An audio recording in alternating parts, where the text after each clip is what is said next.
Guys, I'm going to just say it. This officially kicks off season 5. We have the coaches' Big Ten Media Days this week, yesterday, today, and tomorrow. And I've only watched Kirk's interviews so far, or his deal. Man, they don't say much in those things, I'll tell you that. But we got a fun show planned tonight, and honestly, right now, I could use a really good pick-me-up. I don't know about you. Me too. I was falling asleep all day, so I need this.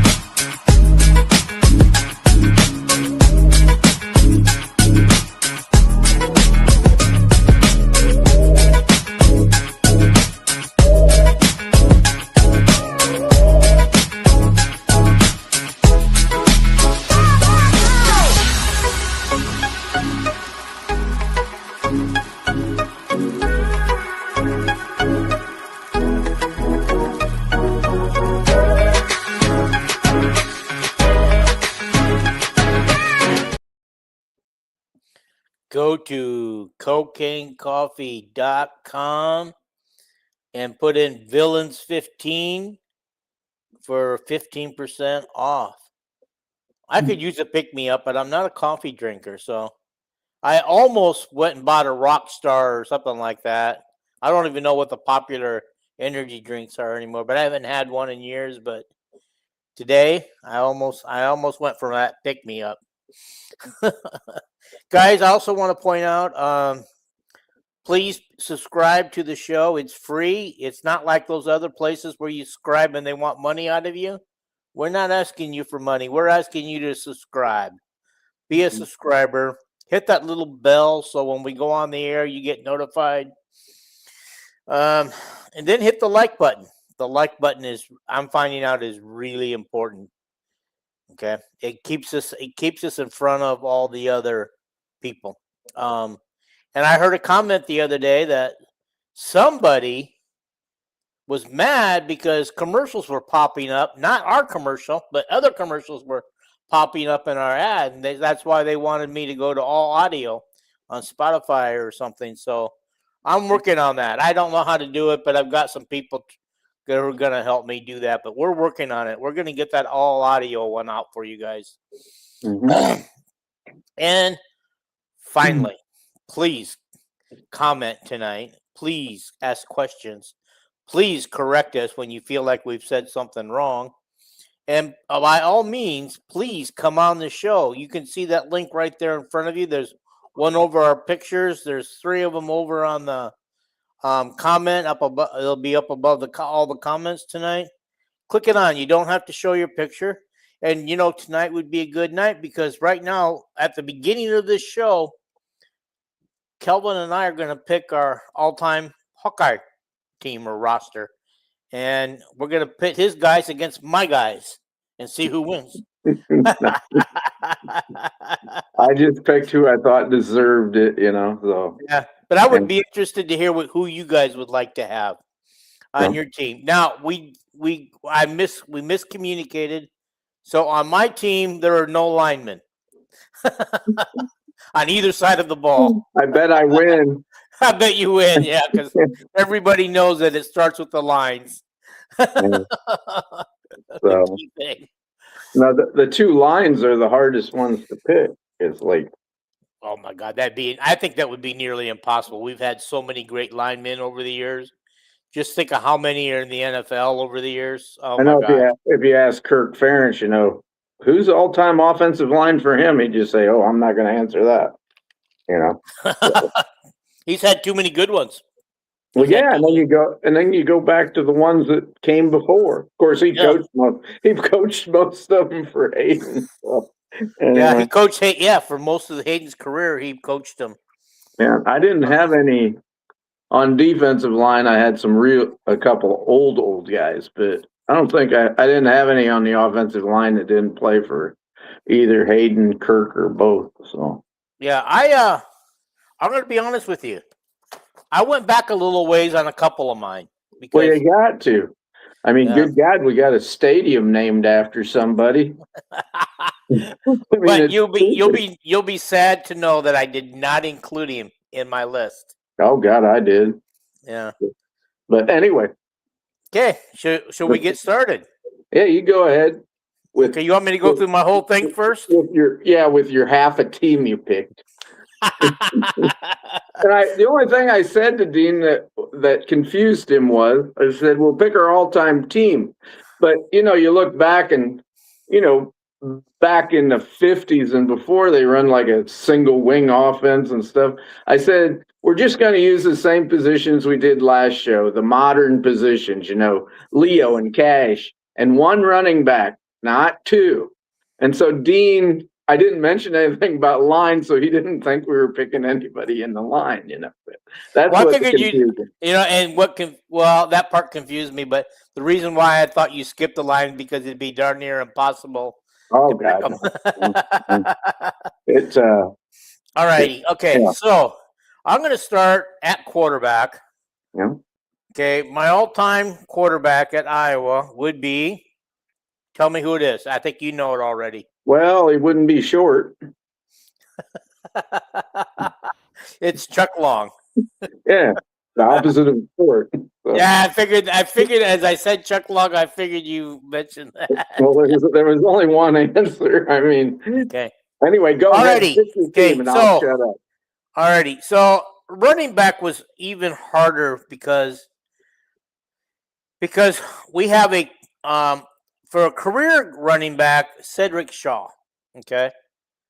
But we got single seasons from Sean Green and Caleb Johnson, who had really good single seasons, but their career stats, if they had their career stats, for as many years as Cedric Shaw, they might have surpassed Cedric Shaw on the chart, on the thing. So I went with Cedric Shaw, Sean Green, and KJ, all three. Only one can play at a time in this thing, but they'll rotate. Okay. Okay, wait a minute. You can have a couple of them. You can have a couple of them play offensive line for you because you don't have a line. So there you go. Alrighty. Okay. Boy says think ski might be better off trying to play center. He looked kind of small. That very well could explain him hurt all the time. I don't know what he said. Who's playing center? He says think. Looks like a little light bulb and then the word ski. And he might play center. Is he talking about Holinsky or something? Like Linsky? Malinsky, I think. Yeah, Malinsky. Oh, Miss Linsky. Yeah. Yeah. It's funny. Kirk mentioned two centers yesterday, and the only two he mentioned was Pieper being the center or Cale Winters. So yeah, and it sounds like it might be Cale Winters because I don't know. Everybody assumed it was going to be Pieper, but he said Pieper's better at guard. He said it depends on which makes us a better team, and he said Winter also may play the guard. So they're going to go in. They're going to go into fall practice and start practicing for the first time since April or whatever, and they're going to figure it out. So okay, all right. My two wide receivers, Marvin McNutt and DJK. Okay, two teammates. Okay, and that was kind of hard, but I want to point out some other people. Okay, those are my running backs. I forgot to mention that I actually had a whole mess of running backs. Bob Jeter, Larry Ferguson, Eddie Vincent, Nick Bell, Tavian Banks. Ozzie Simmons. But anyway, those are the only two wide receivers I picked. Okay. And I just picked a starting lineup. Okay, alrighty. Go ahead. Alrighty, my two tight ends. Okay. This was harder than I thought, but I went with Marv Cook and Sam Laporta. Sam Laporta might be having, out of all of our tight ends in the NFL, he might be the best, having the best seasons in the NFL right now, and that's saying a lot with George Kittle making big names for himself. And who knows? Maybe our best tight end is a walk-on that's going to start a full season for the first time this year. Yeah, but we're not picking any current members. I don't think. I know that. It's like I think Keeper may be the best center in the pros of any center we've ever produced, but he ain't on my all-time team. He ain't. Yeah. You got to do it. So. And people will probably wonder why I didn't pick Dallas Clark or George Kittle, because their tight end careers at Iowa wasn't near as great as they were in the NFL. So we're only talking about the University of Iowa, why they played at University of Iowa. Yeah. So, but yeah, because those two guys, as you know, had great NFL careers. Well, one still has, if he can keep from being injured. Yeah. Did you? So you didn't pick any linemen. So did you pick a kicker and a punter? I did not. Okay. Well, you're going to pick Tory Taylor as a punter, right? Yes, I would. I would actually probably pick Reggie Roby. Oh, you're going to pick Roby? Okay. Roby would be my punter. Tory would have to be his backup. We ain't got no backups on the all-time team, dear Dean. So I know it. What about we should have picked two deeps on these. I would have felt. Oh better. Shit! I know you. If we went two deeps, you'd end up with 12 running backs. It's like, how's that a two deep? Okay, I can't remember his name, but I think he was from Marshalltown for the place kicker. Oh shit! I don't even know who that is. Marshalltown. Yeah. When did he play for Kirk or for Hayden? I think he played for Kirk. You think? Yeah, I'm pretty sure he played for Kirk. Let me hang on for a second. I'm going to look it up. I don't want to be accused of not knowing my roster and who plays for Iowa again. Yeah. You want me to do my offense while you're looking it up? Yeah, go ahead and do that. So we can get on to when people make comments, they don't think we're. Anyway, Chuck Long's our quarterback. The way I look at quarterbacks, if you weren't first team All Big Ten or Big Ten Player of the Year, you're not on my list. So that narrowed it down to Chuck Long, Randy Duncan, Kenny Payne, Chuck Hartley, Matt Rogers, who was a silver football winner, and of course, only one. Kirk Ferentz quarterback, and of course that's the Heisman runner-up, Brad Banks. Banks. Chuck Long is by far the best quarterback. Banks was just a one-year guy. Yep. And Long did it. I mean, he first team All Big Ten 4 years in a row. When he retired from, he was the all-time leading yardage guy in the Big Ten until Drew Brees came along, and so anyway, Chuck Long. There's one other little historical fact about Chuck Long that he was the first person to play in 5 bowls. Well, yeah. Nobody had done it since before that, but now it's commonplace. Yeah, some of them, we have 6 and 7 year guys that were on rosters for bowl games. They might have played for 4 different universities, but that was a joke. Running back to me was easy. He's also the greatest wide receiver ever at Iowa, but I put him at running back. Ronnie Harmon. Yeah, Chuck Long says the greatest player that he ever played with in the pros or college. Mm-hmm. Pretty simple.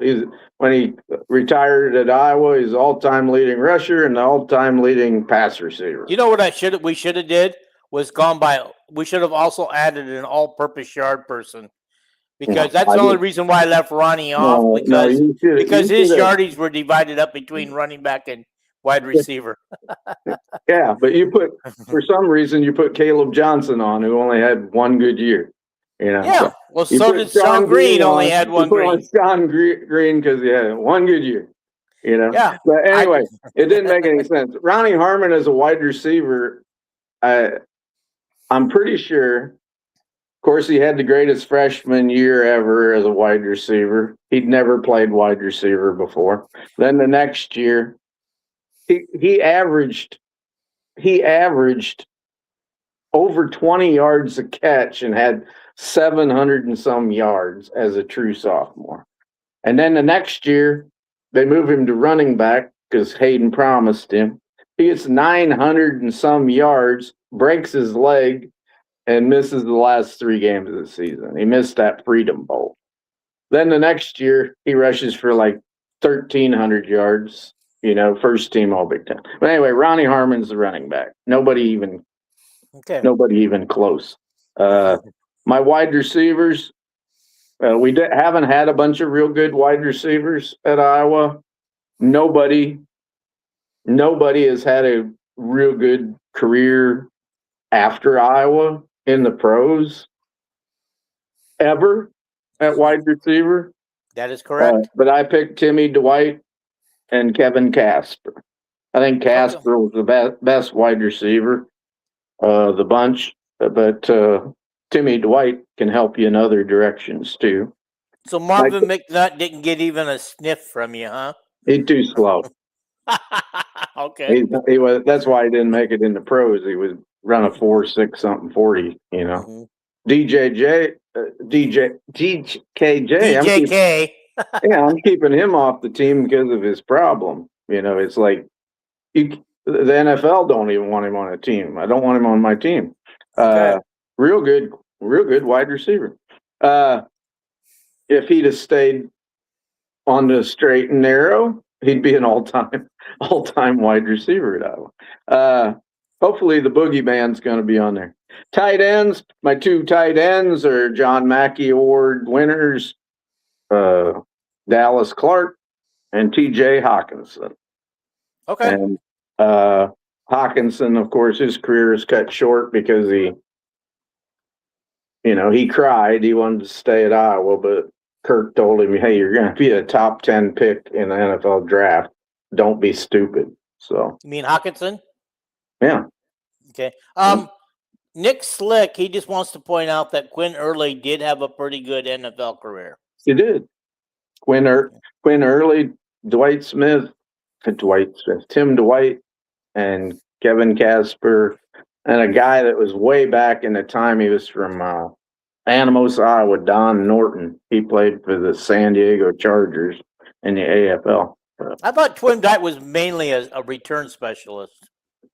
Tim Dwight, when he quit receiving at Iowa, he was right behind Ronnie Harmon, I think, in the all-time receiving. But he just wasn't. Tim Dwight was very fast. He just wasn't a great route runner.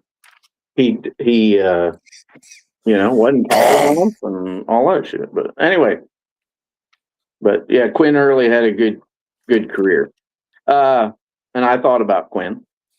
My offensive line, I got Robert Gallery and the greatest pass blocking tackle I ever seen at Iowa, 6'8", 315 pounds, John Ault, who was on the 82 and the 83 team. The 83 team was one of the greatest teams ever at Iowa.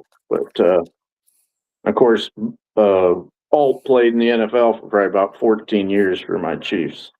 And then at my guards are Marshall Yonda and Brian Bulaga. Bulaga started right as a true freshman and started in the Super Bowl after 3 years at Iowa. I think Bulaga, from his every single snap at Iowa, if you scored how he did from his very first snap at Iowa as a true freshman, right through the last, he'd have scored better than any other offensive lineman at Iowa, even though he only played 3 years. He's another guy that couldn't pass up. Kirk told him get in the NFL. And I picked Linderbaum at center. So that's my offense. Okay. I just by the way, Nate Kading is who I was thinking of. Nate Kading. Yeah, I got Torrey Taylor because he really did have a much better career at Iowa than Reggie Roby. Reggie Roby could really kick the ball a long ways, but his net punting for his career was only like 35 yards a punt because he'd kick it in the end. He couldn't kick coffin corner kicks like Torrey Taylor could. But Okay, I want to point out a couple things for you. Nate Gating's my kicker. Go ahead. Cool. All righty. So I question about Tim Dwight's receiving. Mhm. He was the leading receiver, 95, 96, and 97 on the team. Kevin Casper, the leading receiver on the 99 and 2000 teams. And it looks to me like, judging by what I'm looking at real quick here, Kevin Casper has the most yardage ever by a wide receiver at Iowa. Well, I don't know about that, but It does. He Okay. had in the year 2000 he had 1,010 yards receiving. Mhm. Quinn Early had 1,004. They're the top two. Oh, So it's rare. It's rare if we get a 1,000 yard rusher. Do they have- Receivers. Are you looking at the single season receiving record? No, this isn't single season. This is year by year leaders who led the team in receiving that year, and so like I said, these are the years that these guys. I thought Keith Chappelle on Hayden's second team had well over 1,000 yards, but back in 79 or whatever, 780 or whatever. He was a junior college wide receiver. Okay, you're right. I missed it. He had 1,037 yards in 1980. Yeah. You're correct. I stand corrected. Yeah, and I think they've had wide receivers have more than that. But I could be wrong. Anyway. Okay. All right, hang on for a second. There's some comments.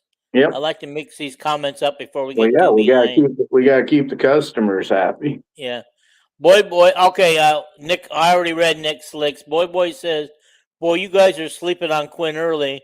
Made Chuck Long look great. Quinn Early was with Chuck Hartley more. When Chuck Long graduated, his wide receivers were Happel and Helverson. After Ronnie Harmon and Dave Moritz left the wide receiver corps. And then Robert Smith was Chuck Long's third wide receiver. He averaged over 30 yards a catch one year, but he wasn't no great wide receiver. Quinn Early, he set the Big Ten record for receiving yards in a game with Chuck Hartley against Northwestern, and Chuck Hartley set the passing record at Northwestern, 480 yards or something. Then Chuck ended up breaking that in the Indiana game. I think he actually hit 500 yards or something. But anyway, but Quinn was more with Chuck Hartley as far as his playing time. So okay. Well, on the Leo and Cash, I picked Sebastian Castro and Cooper DeJean. Okay. And so, did we want to pick a punt returner or kickoff return? I agree with Ferentz. You know, it's wet jet.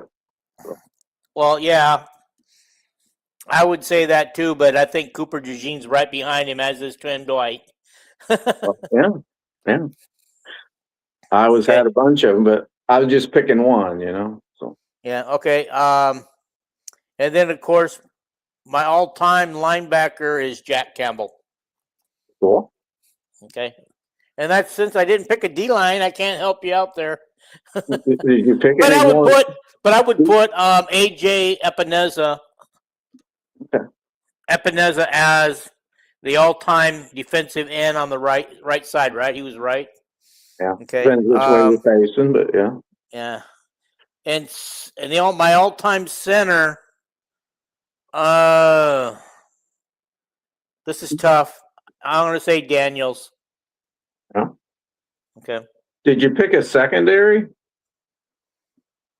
I didn't pick any DBs, did I I? know you. I know you'd have Bobby Sanders probably, right? In your second. Yes, Bobby Sanders would be there. I can't believe I didn't pick any DBs either.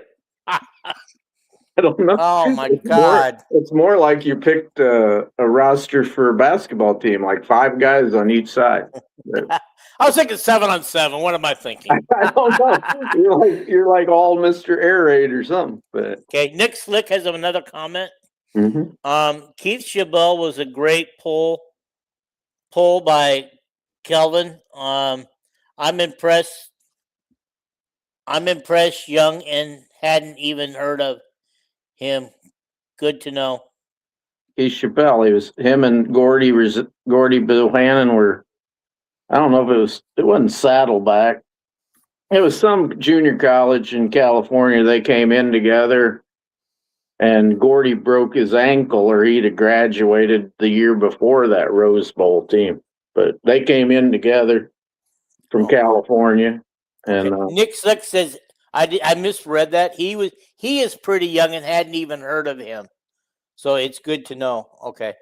Yeah, Gordy Bohannon. How many of you guys know that he's the dad of Jordan Bohannon? And Jason Bohannon, and yeah, all was there 3 or 4 Bohannons that were famous? I think there's 4 boys. I think there was 4 boys. One at UNI, 2 at Wisconsin, and Jordan surprised him and went to the daddy's alma mater. So, well, he always wanted to be a Hawkeye. You know. Okay. Full House says, how about make a little controversy and pick the greatest coach ever in Iowa? I don't think we should go there. It isn't real controversial. It's either if you talk about guys that stayed here for a while, Evie was only here like 6, 7 years. The guy that had the highest winning percentage was probably the great coach in the late teens and the early 20s, and he went to USC, but he was only here like 5 years. I mean, he won 23 straight games and kept whooping Notre Dame, Newt Rockne and them. But the one big thing is Evashevsky. You can't. It took him a few years to get it going, and so it took him more time to get it going than it took Kirk Ferentz. Oh, maybe. I'll look it up just to prove it. But I know, like even in his last 5 years, he had one season that wasn't very good. I don't know if he went 5-4 or something like that. But anyway, there and if you just look at records, you really can't pick. You can't pick Hayden over Kirk. Kirk's been much more consistent than Hayden as far as winning. So, yeah. Anyway. Well, I think in the 90s, all that goodwill that Hayden built up in the 80s, by the time the 90s rolled around, he was losing all of his great coaches. They wanted to be head coaches and other things at other schools. And I think that's what happened in the 90s, the inconsistency that the Iowa team had in the 90s was because the guys that kept the ball rolling in the 80s were now gone. Yeah, about the only, Kirk ain't exactly. Kirk's has a coaching staff that's stuck around good lately, but his early coaching staff, they all, a lot of them went to the NFL, and Norm Parker died, and Phil Parker's been there the whole time. But just think about it. It ain't like he had the same offensive coordinator all the time, the same O-line coach, the same defensive line coach, nothing, But Kirk just keeps hiring good people. But I wonder why Jerry Burns didn't work out. It looked like he had some good years at Iowa. Not great, but good. Okay, Forrest Shevchevsky, 1952, his first year, 2-7. 53, he was 5-3-1. 54, he was 5-4. 55, he fell to 3-5-1. Yeah. And then they come to his really good teams. 56, the year I was born, 9-1. Rose Bowl. 57, 7-1-1. Yep. 58, 8-1-1, another Rose Bowl year. Mm-hmm. Okay. Then they had a little bit of a fall off in 59 to 5-4. but he bounced back in his last year at Mhm. 8-1, his final season, and I believe that was the year he was co-champions with Minnesota. What some publications were picking Iowa, some were picking Minnesota, but our only loss that year was to Minnesota. Yeah, the 58 team. Yeah, it's a 58 team that Iowa claims we won the national championship. Actually, LSU won the national championship that year. Yeah. But But here's it is. I thought 1960 was our last winning season. It was not. we went 5-4. Jerry Burns in 61 went 5-4, and then 4-5, then 3-3-2, and then the bottom fell out of his last two seasons. The last two seasons was probably what cost him his job. Then, but Jerry Burns did a heck of a job at Minnesota. Why couldn't he win at Iowa? He was a great offensive coordinator at Minnesota. He was somewhat successful as a head coach at Minnesota. Of course, that was 25 years later. He probably had a little more knew knowledge. What he was doing. Yeah. He was an offensive genius. He really is the one, him and Sid Gilman, and kind of invented the West Coast offense. But anyway, what was I going to say? On Fort Evashevsky's last 3 Iowa teams and Burns's last team, I think, maybe it was he just played for Evashevsky, but Tom Moore was the backup quarterback and the punter on them teams. So yeah, that's how old Tom Moore is. So Tollhouse wants to know where Bob Cummings and his son Bobby Cummings, the quarterback, are on our list. Bob Cummings would be near the bottom, and his son Bobby. This reminds me of Todd Licklider and Little Lick. The year, because we had Bobby Cummings should not have been playing quarterback at a Division I school. Bob came in as from being a great high school coach directly to head coach at a Division I. I'm sure that Bob Cummings could have had some great years if he would have progressed differently. Take his mind step by step instead of making that huge jump. I don't know who in their mind would hire a high school coach to coach your Division I school. Yeah. Anyway, go ahead. Yeah, we're just picking the all-time greatest at each position and each coach. Nate Stanley was a good quarterback, but we're not talking about him tonight. And we're not talking about Bob Cummings as a coach. He probably ain't even a top 8, 9, 10 coach at Iowa. I said he's near the bottom. Well, but there was guys way below Bob Cummings. Good God, Frank Lauterbur. Are you kidding me? Go 2 seasons and win 1 game in 2 seasons put together. And Ray Nagel had the misfortune of having all the black guys on the team walk off the team and decided not to play. He could have turned that program around. He could have. Yeah, like I said, from like 1935 until 1981, when Kirk was with Hayden, all those years, if you took Forrest Evachevsky out, there was like 5 winning seasons.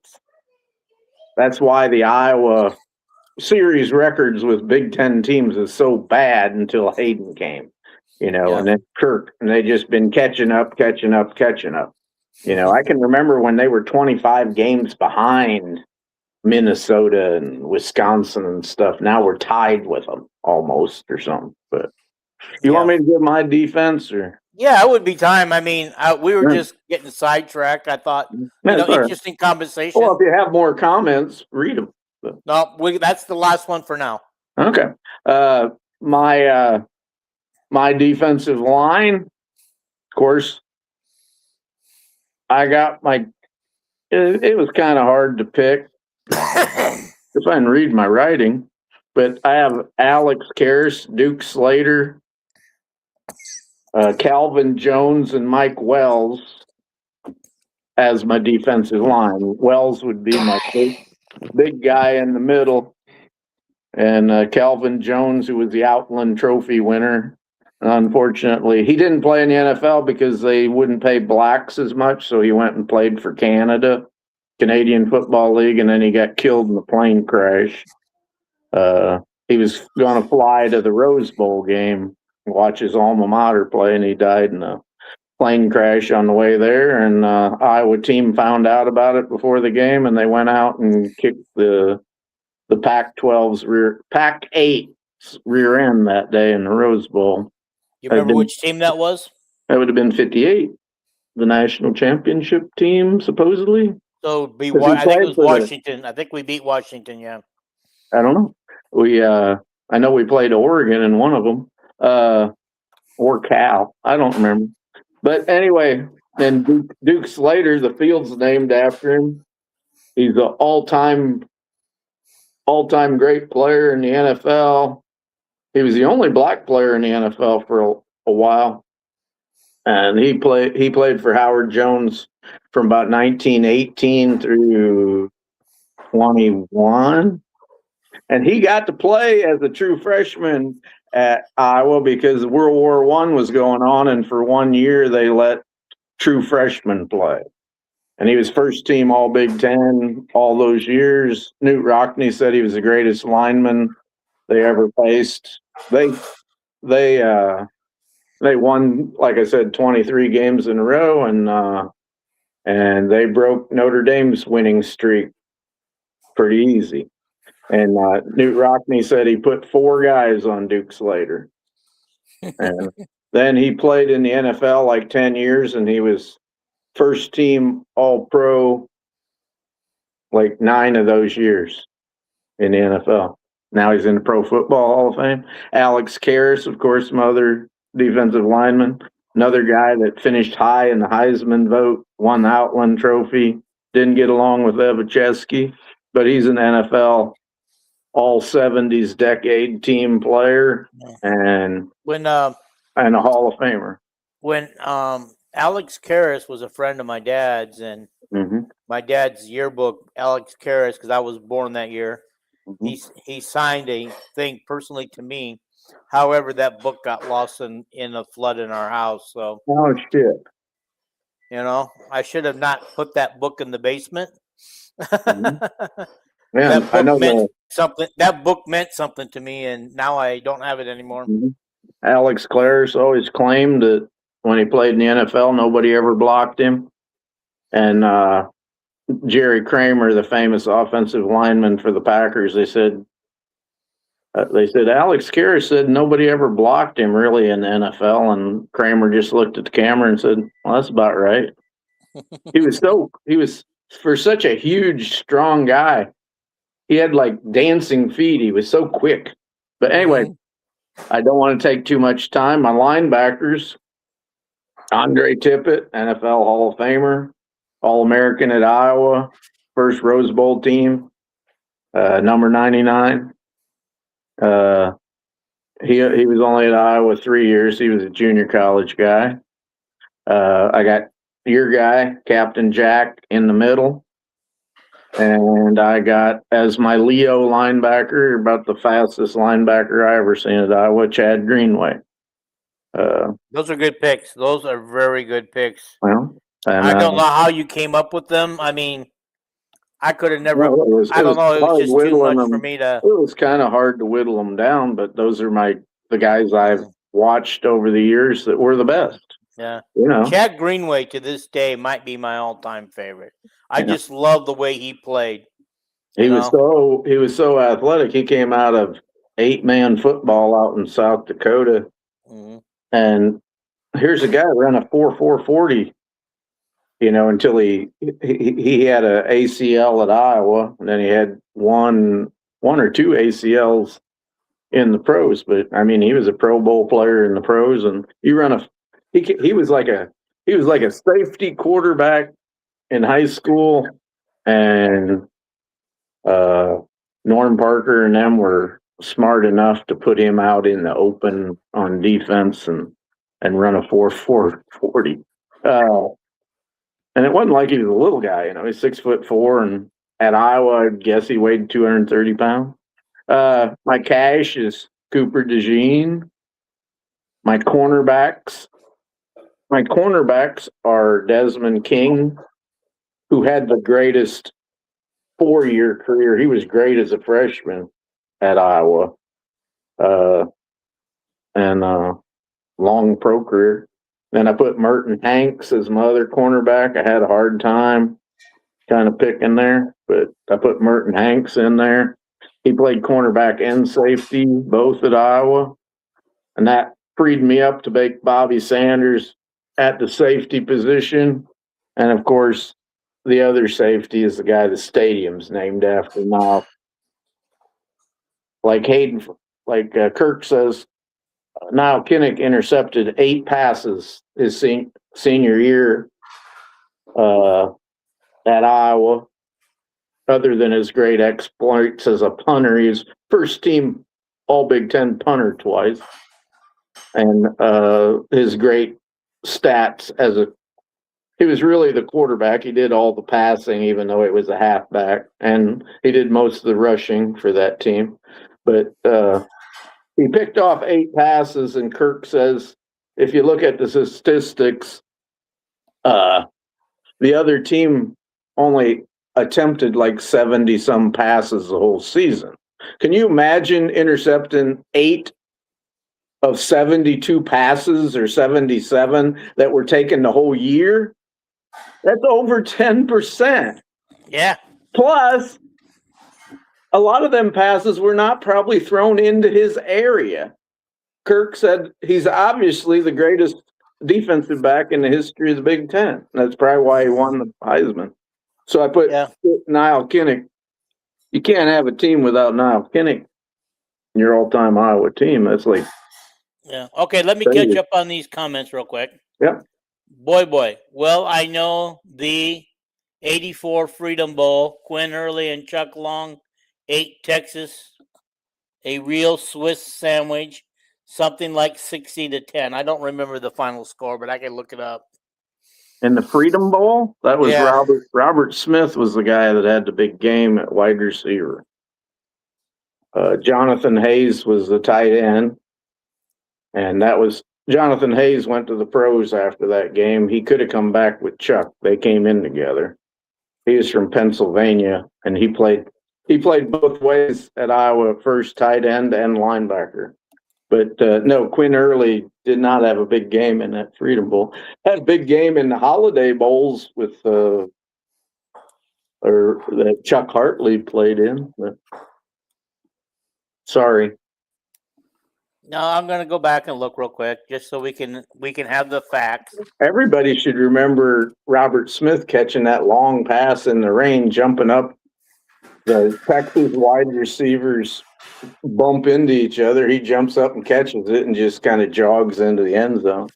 Helverson and Happel were the 2 starting wide receivers on that Freedom Bowl team. Yeah. On that Freedom Bowl thing, I didn't actually watch that on TV. I watched it on a rainy night in my bedroom. Not watched it, but I listened to it on the radio. Were you in Iowa then? Yeah. Okay. No, it wasn't. I mean, it was raining where the Freedom Bowl was. I'm sorry. Chuck Long, let's see. Quinn Early, his first year at Iowa, he would have played with Chuck Long, but in like one of the first practices of the season, he broke his collarbone, so he didn't play. He was here's something. Yeah. For receiving, Smith had 115 yards. Happel had 104. Flagg had 71, and Jonathan Hayes had 70 yards. We won the game 55-17, so he was close on his Chuck score. Long had like 406 yards passing or something. 469. 69? It was a bowl record that stood for a long time. And he was 30 out of 40. That is amazing. Yeah, I don't comment, to make it look like I know everything. I just knew that Quinn Early didn't do much with Chuck Long. Now let's see. Let's see if he got any scoring passes or anything. For the season? No, for this game because he was talking Freedom Bowl. Scott Halverson had a 4-yard pass from Chuck Long. Tommy Nickel kicked the extra point.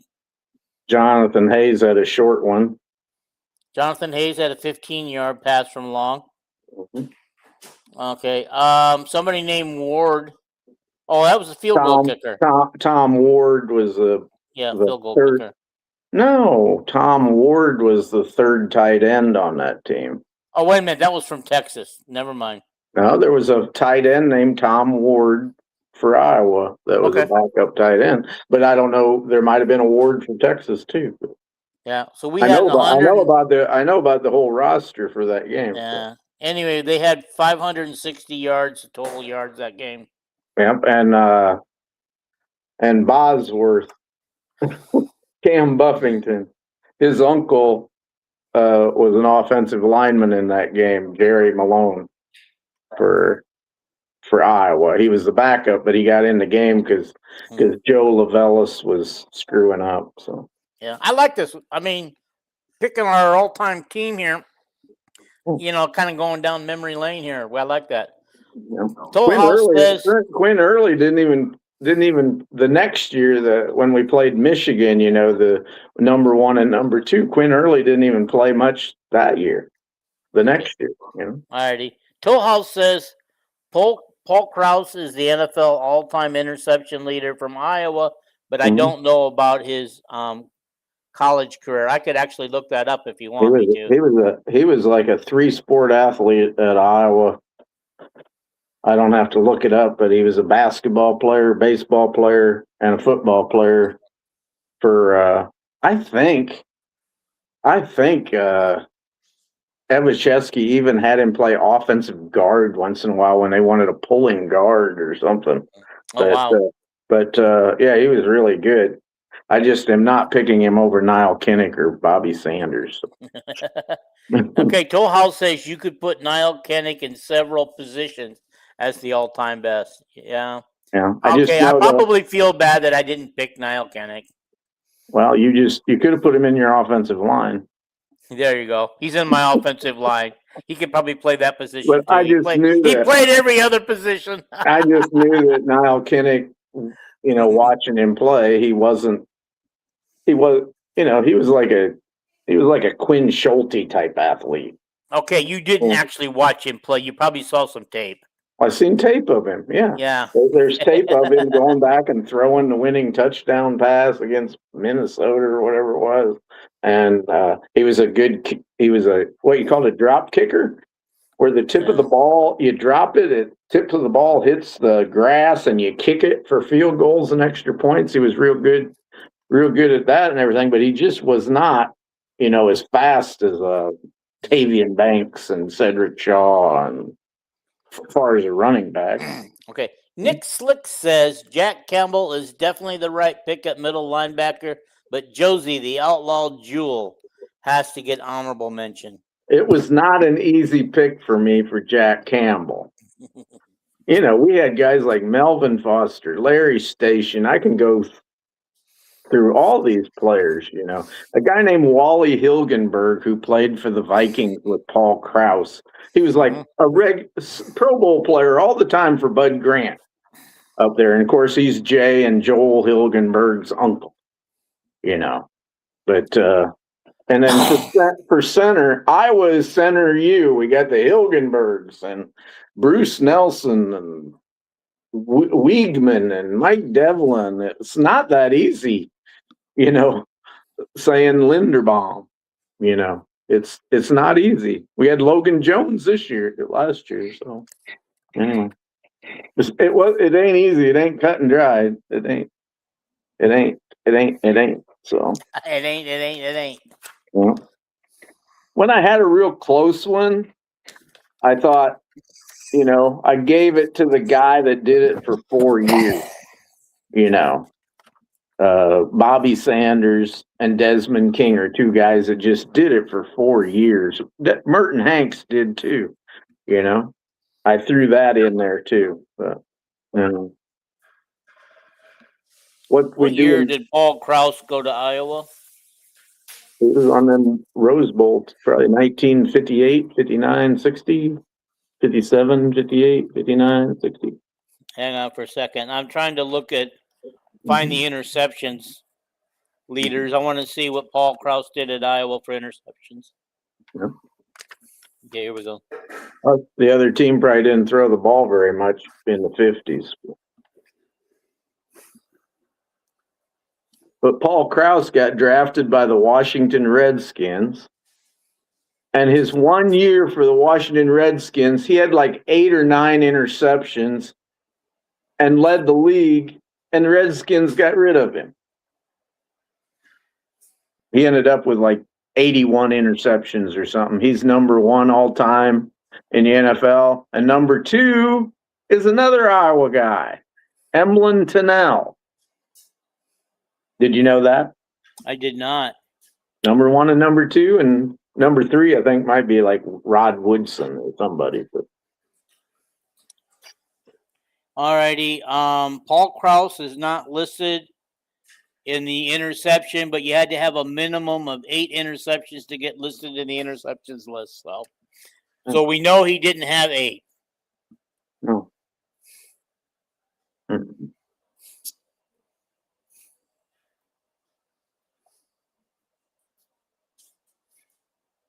Any more comments, Dean? Nope. Okay, so I think it's time to talk about the media days what went on and stuff, and talk about some of Kirk's comments. And like you said, I think you counted 5. He was on 5 shows, including the.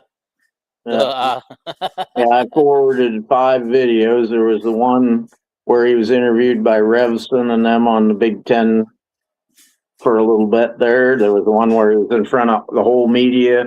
There was one where he did a hallway interview leaning against the wall with Iowa and other Big Ten media asking him questions. Then he sat down at this little round table, and the Iowa people and I know a Michigan State guy and a Nebraska guy asked him questions.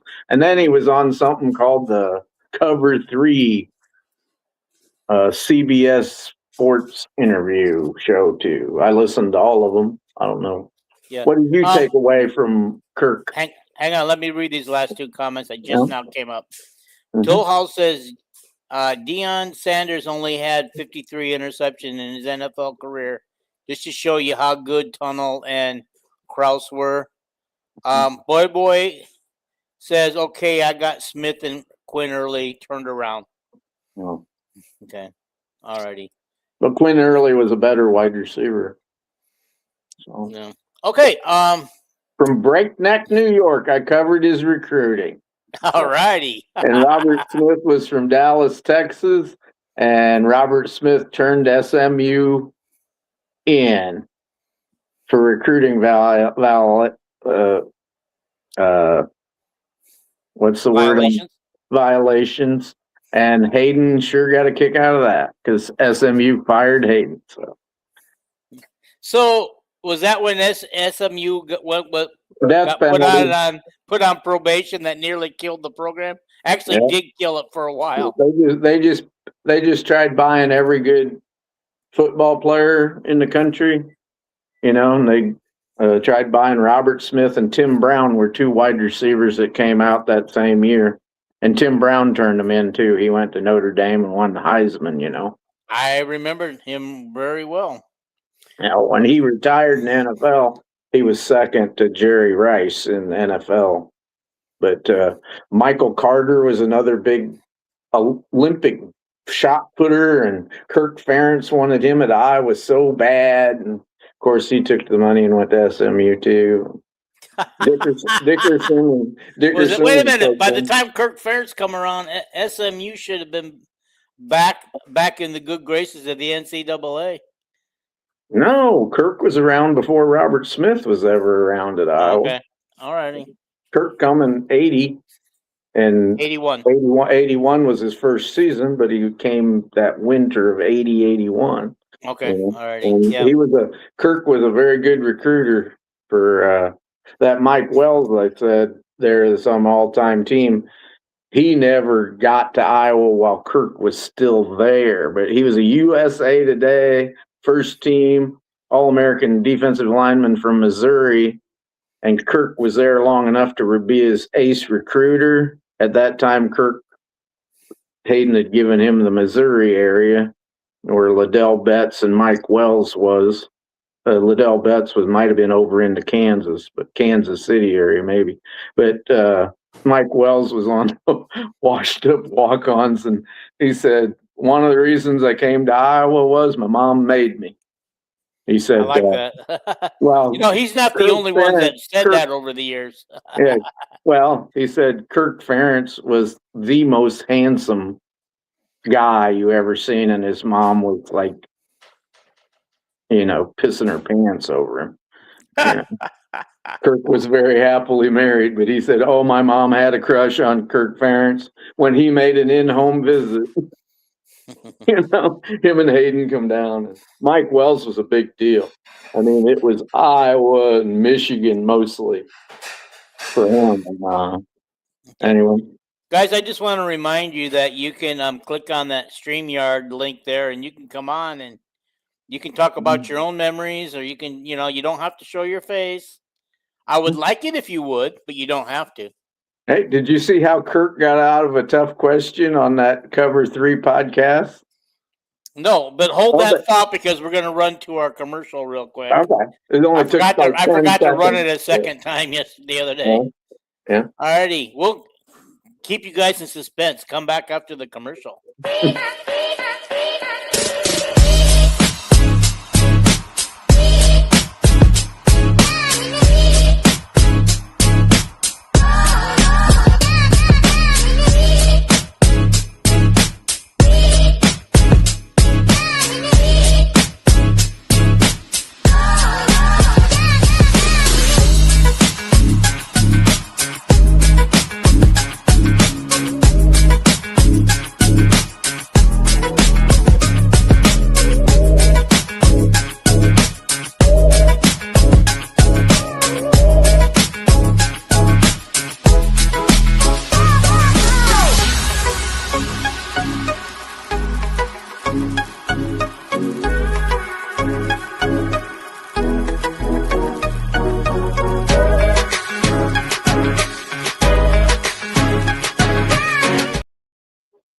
Alrighty.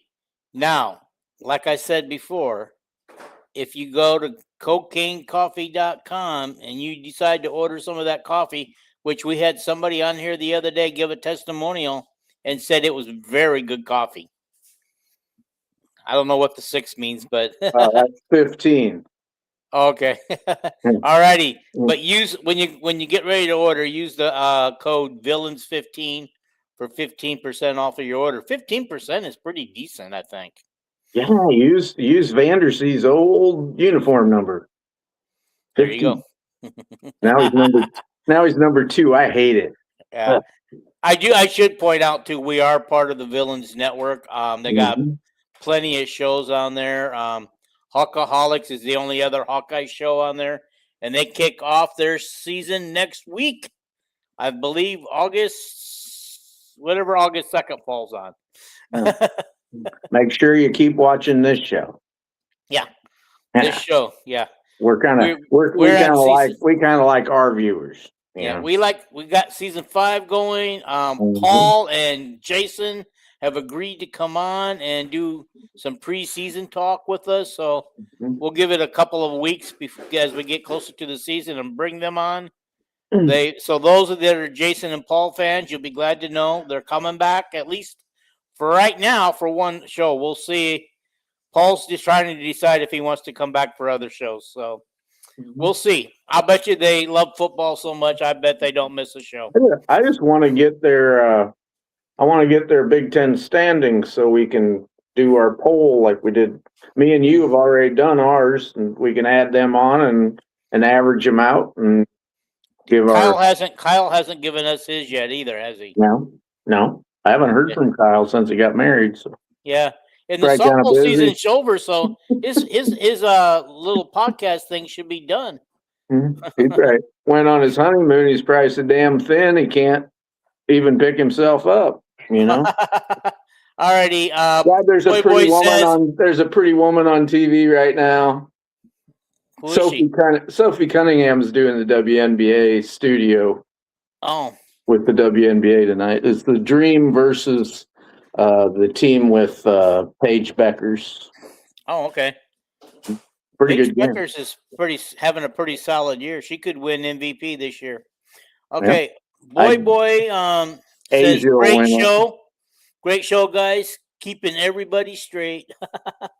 Well, I just, if I know something, I just say it. I don't. Toll House says, I just want to give a little love to Micah Hyde. Certainly one of the great safety. Oh my gosh, yeah. How did I leave him off the list? Micah Hyde. He was a cornerback safety. Yep. And you know what? Tyler Sash and Greenwood played right behind him at safety. Yeah. I don't remember who did the interception and gave the ball to the other between Sash and Micah Hyde, but I still remember trick or treat Iowa City. Tyler Sash, whenever he intercepted, and he was a great athlete. He was kind of like the Cooper DeJean before Cooper DeJean, and may he rest in peace. But every time he got an interception, he'd look around and he'd wanted to pitch it to Micah, and he did against Michigan State that time for a long one, so. Yeah. Micah said, Toll House says Micah saved Iowa against Missouri in the bowl game with an interception. I remember. Yeah. Mm-hmm. Oh my gosh. Yeah. He was so much fun to watch. And what I liked about it was him and like Greenway and stuff was their attitude. They had attitude. You did not want to run into them because of their attitude. Micah Hyde was a guy that wasn't highly recruited. He was going to, I don't know where he was going, some school in Mac or something, some school in Ohio or something. And he was a high school quarterback, a 2-star. He come to Iowa, and last year was his first year out of the NFL. That's how long he played, like 12 years. So anyway. Okay, let's talk about what you said before the commercial. Okay. How Kirk danced around the question without having to answer it. Well, I wondered how he was going to answer it. They asked him a bunch of trivia questions, and Kirk, on every question, they asked him what the #1 movie was in 1998 when he was hired. He didn't know any of those answers. He just says, I don't know. I don't watch movies. What was the #1 sitcom or a sitcom that finished up that year, which was Seinfeld? And he goes, I don't know. I don't watch TV. I coach football. Kirk had no idea. If they'd asked him what day is the birth dates of his kids, he'd have knew all of that. Yeah. But I believe that. Yeah, go ahead. I'm sorry. One question that they said, you got to answer this. This is from Lincoln Riley, the USC coach. We're having the coach that we just got interviewed ask the next guest a question. And Kirk goes, okay. He said, Lincoln Riley wants to know, with all your experience, who was the greatest football player you ever coached? And he didn't touch that with a 10-foot pole. Oh, he answered it. He thought about it. He thought about it, and he gave the correct answer. But it wasn't anybody for Iowa.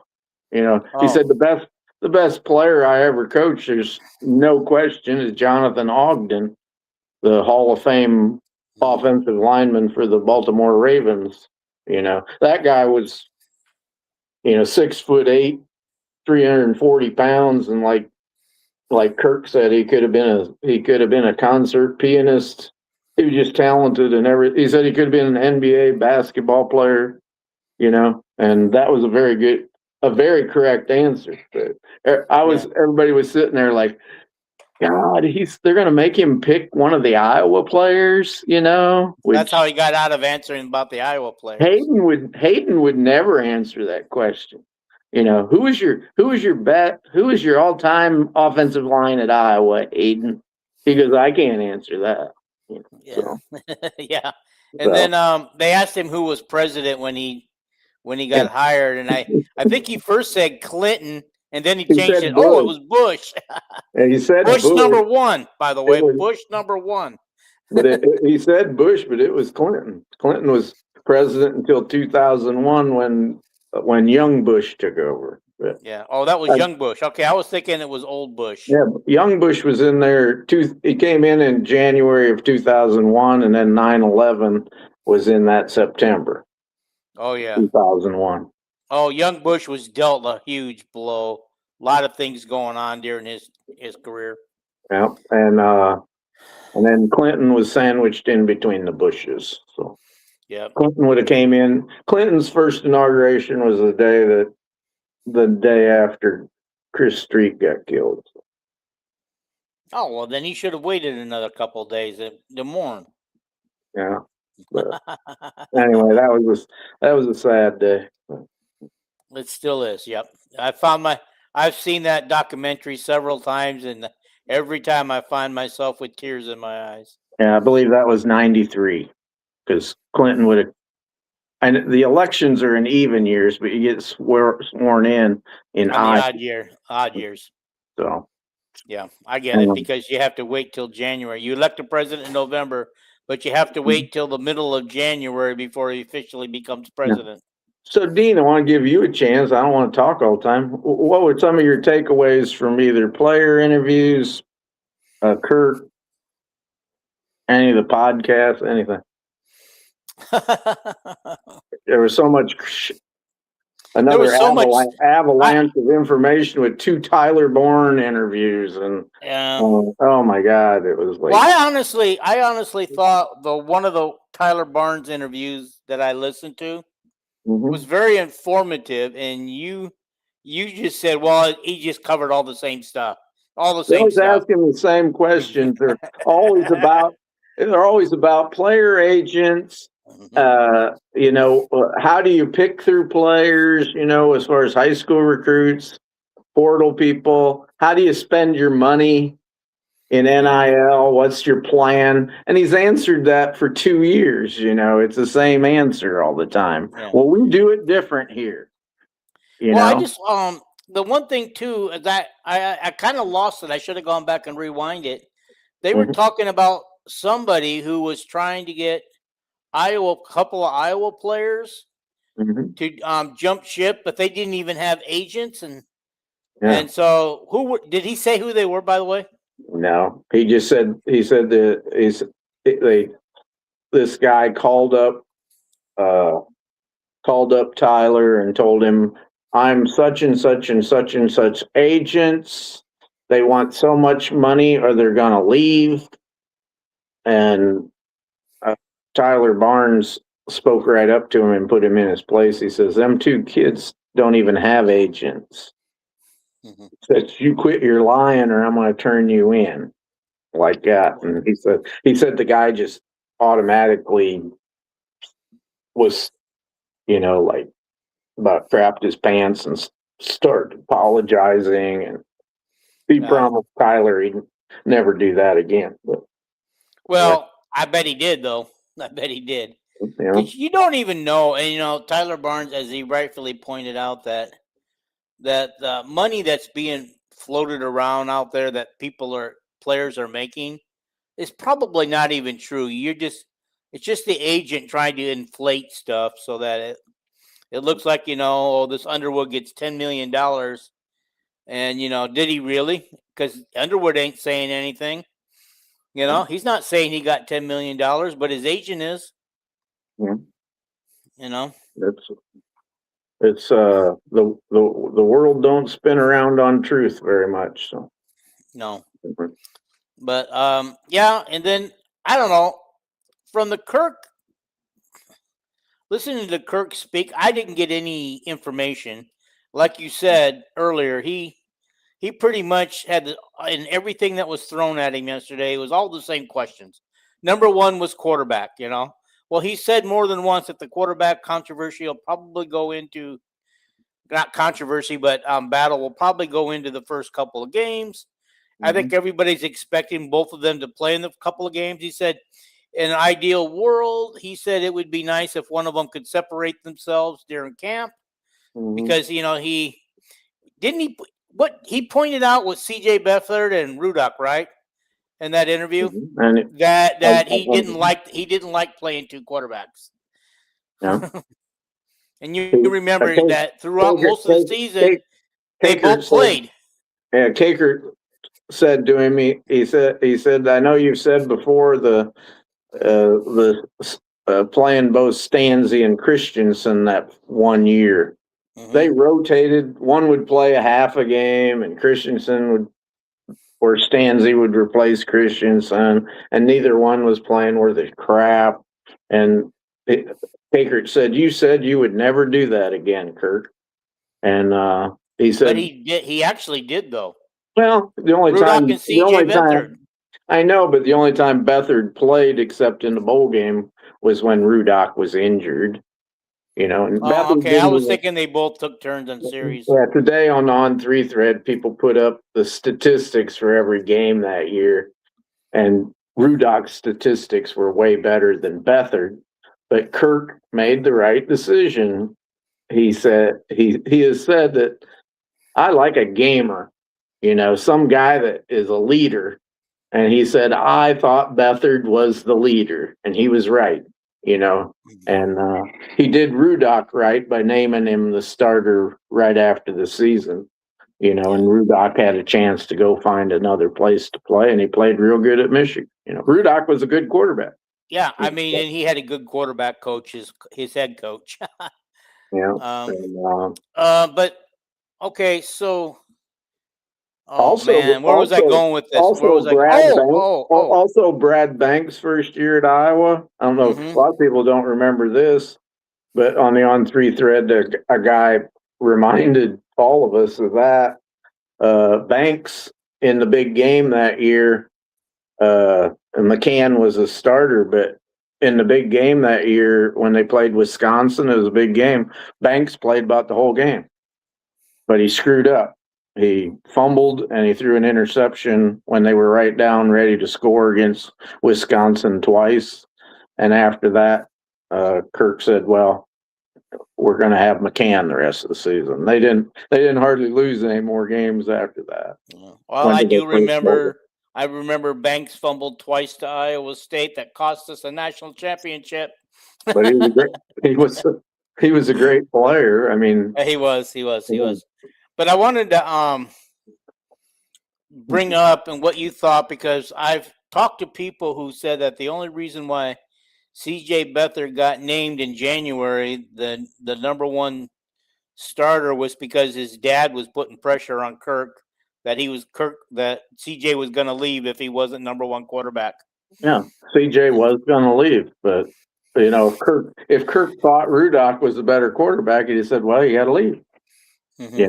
It's not unusual for quarterbacks to leave when they know they're not going to play. Yeah. So. But the pressure of all the NFL, his family's pretty NFL oriented. Everybody knows that, and I wondered if that had anything to do with it, and may that have something to do with why he's still playing in the NFL. I don't know. I think Beathard's just a talented athlete. Okay, I got some questions to read. Probably had the best NFL tools of any quarterback. The Hayden Fry years right up through today, he probably had the best tools as far as an NFL quarterback because he could run. He was athletic, and yet he had a big arm. He had a big old arm. Yeah. Remember that Big Ten title game, that long throw he made? Holy cow, was that a cannon of long pass, Yeah, but who would have thought that Michigan State was going to take up the rest of the time and leave us very few seconds to try to win the game? Yeah. That was crazy. That was crazy how much they dominated that second half with that ball. Yeah, Kirk commented, he said, I found out in the NFL, in college, if you got a way better team, you have a lot of games where you win comfortably. He said in the NFL, even if you have the best team in the NFL, every week, every game is close. And he said that's when I learned that I better have really good special teams, because special teams in the NFL, he learned that, they can be the difference between you going 5-11 or going 11-5. Yeah. Well, that's when I think it was his breakout year where they went to the Rose Bowl. Or was it the Orange Bowl? I think it was the Orange Bowl. Which one did they go to his breakout year? They went 7-5 and went to the Alamo Bowl or something like that. 2002, they went to the Orange Bowl and played USC because they should have went to the Rose Bowl, but that was the year where I think he was. It took him a couple of years to get the special teams going, but I remember him talking about what happened with the special teams, and he said, "Well, I just decided that all the best players needed to play on special teams." Yeah, and that kind of helped him because I think he had guys playing both special teams and offense and defense too at the same time. He said yesterday that special teams was the thing he concentrated on his first 2 years at Iowa. He said because he knew that the rest, his offense and defense, was going to really suck. And he said, so we concentrated on giving Nate Kading a scholarship and putting Bobby Sanders on special teams, and we concentrated on special teams. He said we knew that was the only thing we might be decent at because we had no offensive linemen, we had no talent really. Took him a few years, okay. Especially when he came his first couple years, he cleaned house on some of the people that Hayden had brought in. He cleaned house. He didn't want them. He had a leftover punter from Hayden, Jason Baker, and he kept him. I thought, I said a leftover punter. Okay, and it's like Matt Bowen was leftover, and all them guys, but LeVar Woods. But anyway, said leftover punter Jason Baker, and he said I ain't worried about special teams this year. He says I'm concerned. But he said Jason Baker, his first spring at Iowa in '99, you didn't know where the ball was going, if he's going to punt it, if he's going to punt a 20-yard punt or a 60-yard punt. And by his second year at Iowa, he was the number one punter in the Big Ten, and Jason Baker punted in the NFL for a long time. Okay. Tollhouse says we're going to answer some more questions here. Tollhouse says, is it any surprise to either of us that Brett Bielema was the most controversial coach with his statements about the SEC? I didn't watch him, so tell me what did he say that was controversial? I watched him. I remember his first comment was about Hayden Fry. You didn't catch anything he said about the SEC? I'm sure he did, probably about their schedules or how he beats them all the time in bowl games. So, well, he used to coach in the SEC too. Well, yeah, at Arkansas. Yeah. I know he mentioned in the news conference how bad he was at Arkansas, and everything. And he said, now at Illinois he's got NIL, and he said I can compete with the SEC now. And that's the great thing about this revenue sharing and NIL, that it's not all under the table anymore. So what he's saying is the SEC, which everybody knows. Everybody knows that. Okay. But I don't know what the comment was he's talking about. Okay. Boy says all not Ogden Kelvin. Okay, that's all he said. No, he named Jonathan Ogden as his answer to that. John Alt was the guy I put on the all-time Hawkeye team. Oh, Alt, not Ogden. Okay, yeah, I get it. Okay.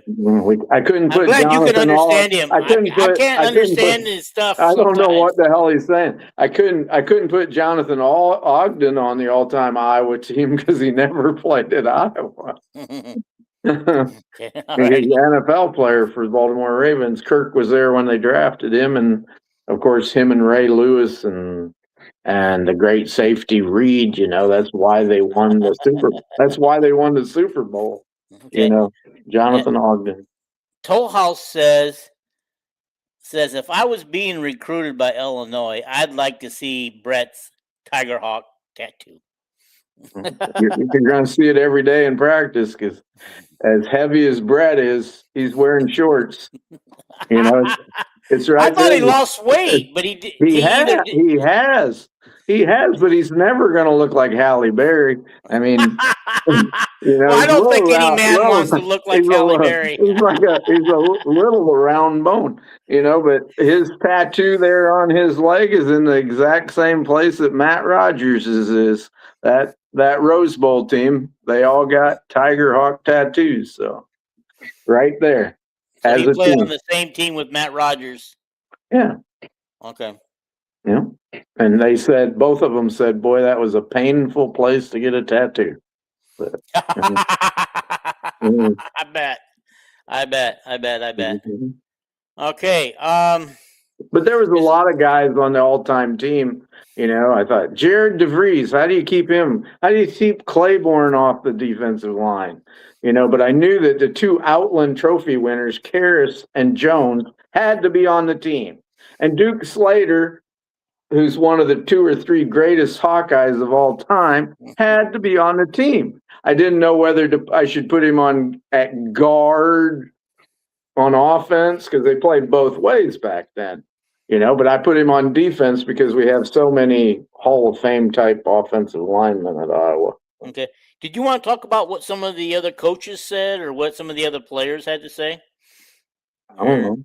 It's all fluff. It's all fluff. We'll just skip over it. Fitzgerald followed PJ Fleck today, and the first thing he said was, he said, I'm going to keep it short so you reporters can actually ask some questions after PJ talked. How many minutes did he give the media? Not much. You know, he's a nut, you know, PJ. But he likes to talk. He likes to talk. I think what he's trying to do is intimidate the other coaches. Yeah, I pay more attention to the Iowa stuff than I do listening to all them coaches. You know, Ryan Day said that if he doesn't finish in the top 4 of the CFP playoffs every year, he should be fired. You talk about putting pressure on yourself. You know, well, then he should quit. If he doesn't get there, he doesn't have to be fired. Just say, hey, I'm the wrong guy for this program. I can't keep you in the top 4. So there for a while, he couldn't even beat Michigan. You know, and he almost got fired, but he won the national championship. So yeah, I was talking to a guy in Oklahoma, and we were talking about how Michigan dominated Ohio State recently. And I said, well, you think that alone will get him fired? He goes, yep. He says, eventually it's going to get him fired. Yeah, Ryan Day was gone. They started winning now. They're winning now. Yeah, that game that they lost to Michigan that last time when Michigan had their new coach, who's now fired, you know, that game that they lost, they had such a better team than Michigan. And Ryan Day, I know a bunch of Buckeyes out there in Ohio, all these people I know through horses. And, you know, Ryan Day's, as soon as these playoffs are over, he's gone, you know. And I thought, well, I know that. But he won the national championship. He saved his job with a national title, yeah. I know. It's like he had such a great roster that year. It was like, how do you – and that's what he said today. He says, I have such huge financial backing and such a great roster every year. If I don't finish in the top 4 of the – and that puts a lot of pressure on Matt Campbell, too. He's in the same situation. Great roster every year, all these billion-dollar money people. Okay, stop. Okay, where did Ohio State finish last year? I don't know. Indiana's the champion. I know, but did they finish top 4? I don't know. Okay. I don't remember. It was Miami and Indiana, right? Miami beat Ohio, right? Ohio State or not? Okay, if they did in the semis, then he finished in the top 4. But that's my point is if they didn't finish in the top 4 last year, he needs to fire himself because he's already put that out there. The only way you fire yourself is if you resign, but he's never going to resign the greatest, one of the top 5 jobs in the country. You know, Yeah, with all that money coming in, how does and then why get his can't buyout. Iowa's got to find some benefactors that will just take care of, you Well, know, I'm take care of waiting the for. money because we're at such a disadvantage, you know. Media picks us to finish 8th, which most of them have a 7th, 8th, 9th in that range. Yeah. And you know, and then I'm listening to Dockerman yesterday. He says, yeah, he says, you know, back when it was only 12 teams, 8th place would have been bad. But he goes, but now that we got 18 teams, he says that's a pretty good spot to be in. If you're in the top 6, you're in the top third, which is the same of being third place in the Big Ten when Hayden coached back in the 80s. You know, Right. you got to look at it that way, and then you got to look at it like Kirk commented. He said, "When I come to Iowa in '81, we had 19 straight losing seasons or 20," and he said we broke the. He said Ohio State and Michigan had went to the Rose Bowl for like 13 straight years or something. And Broke he said, the Big 2, Little 8, whatever they yeah, call that. he said we broke that.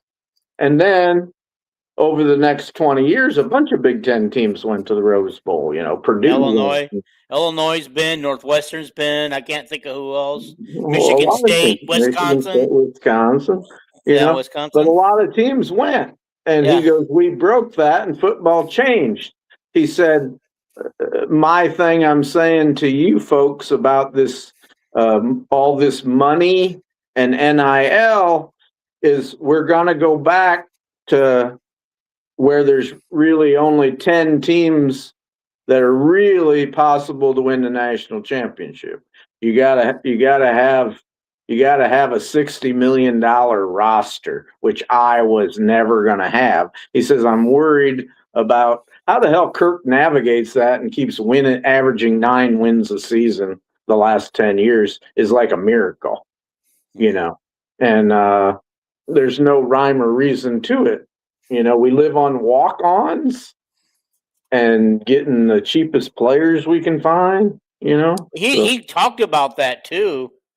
Mm-hmm. Yesterday with somebody about how they go out and just try to how lucky they get. They go out and just try to find the players that they can get at the cheapest they can. You know, kind of like on sale type thing. Him and Barnes both talked about it the last 2 days that they find players like Sam Laporta, who was going to go to Bowling Green, and Micah Hyde and Riley Moss, who they got to walk on, you know, and Dallas Clark and all these, named a bunch of them, you know, that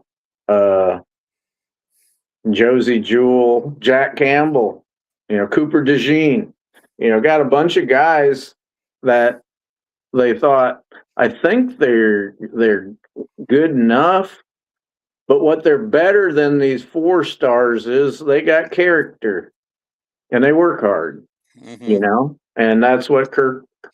He says that's what I got to look for because I can't just say, oh, I'm going to get a 5-star from Georgia and California and stuff. That's not how it works. So yeah, and then Kirk also talked about the 5-and-5 rule and about how many court cases are out there for the ones that already graduated, and I think he mentioned, well, it's got to be fair. He says if all those guys get court rulings to come back, then everybody needs to have that happen, not just, you know, the schools that decided to file lawsuits. The problem is that I think most of these guys have already signed a free agent contract and are in NFL training camp, so they can't come back anyway. Yeah, that is true on that part. But Yeah, we still have Banks, our basketball player. Yeah. You know, whether or not, I mean, it sounds like they asked McCollum the other day, and it sounded like he said that's off the table now or something like that. It's not going to happen. Yeah. I think that's the way I listened to it anyway. That's the way I heard it. I just can't wait to the Iowa State game when Caden Daughtry comes and tells Ben I'm committed. Yeah. Oh, the atmosphere is going to be so cool, and it's going to be a night game. Yeah. Or semi-night game anyway. Yeah.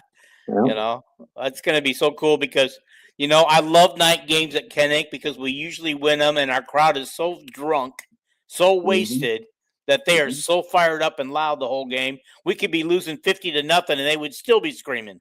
I know I mentioned this to you before we went on. I don't think I mentioned to you after we went on, but on that one podcast, maybe it was on a couple different interviews with Revson and then also with that Cover 3.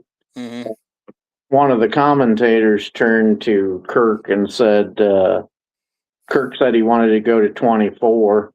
And Kirk said, you can be very competitive and be a top 25 team against very good teams. And the guy turned to him and he goes, yeah, I don't think Indiana wanted to play you a second time last year. The national championship team. Kirk goes, yeah, that goes to show you us as a 4-loss team could have been competitive in the college football playoff right till the end.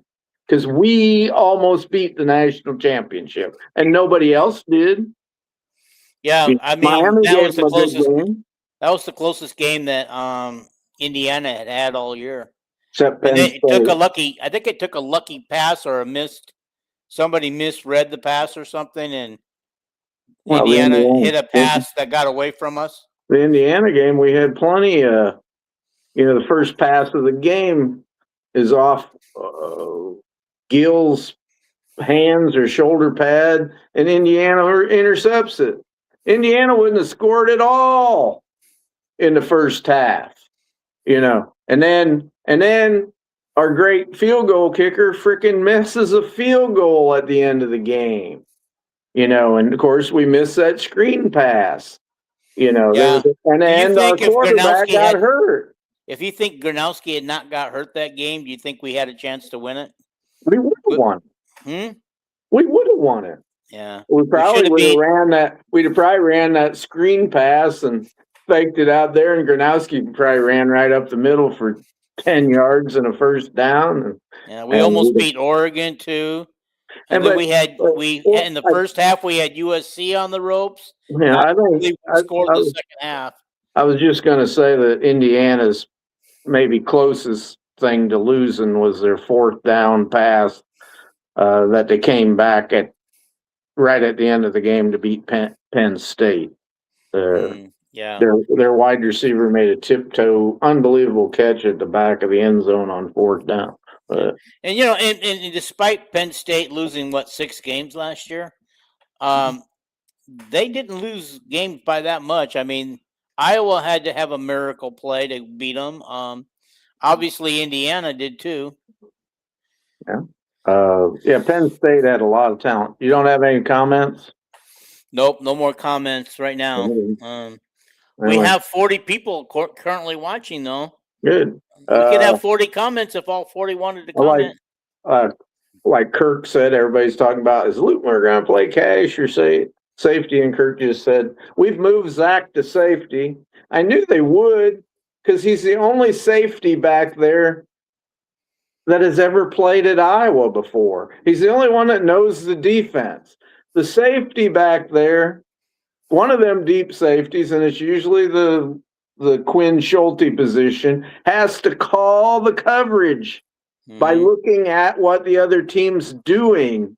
They do it vocally and with hand signals. And now when they interviewed, and Lutmer said, I have practiced at safety way more than I have at cash in my career at Iowa. He said, I was a safety until they stuck me in a cash last year during the season.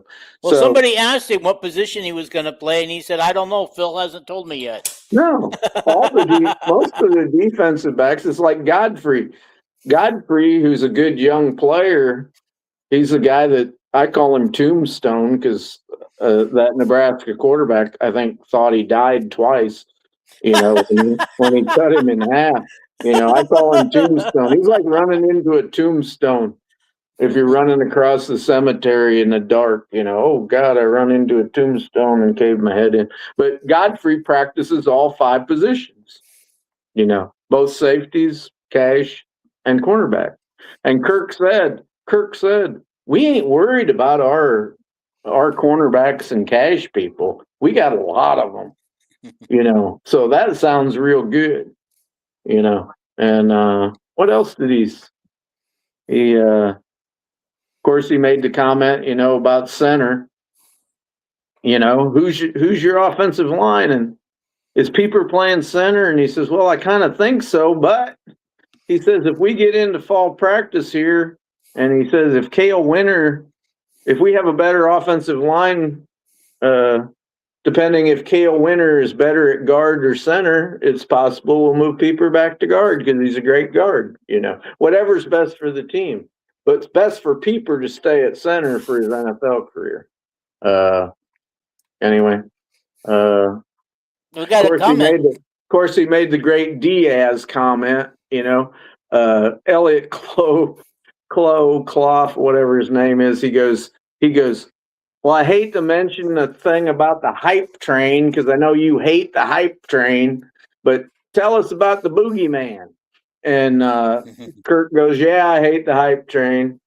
He says, I'll just say that Bobby Sanders liked to hit people. He said, Marshall Yonda liked to block people. And he says, Diaz likes to catch passes. Like that. It was like, I couldn't believe Kirk said that. Go ahead, Dean, with a comment. Yeah, let's go with the comments. And yeah, I was going to bring that up. I had that in my notes. Yeah. Okay, hang on for a second. We're so far behind on comments now. Oh, shit. Read them all. I'm trying to get there. Yeah. Okay. Wish I could help.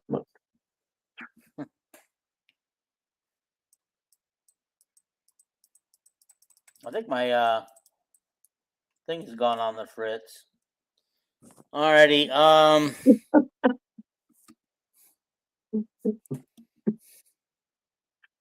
Okay. The first comment is from Terry.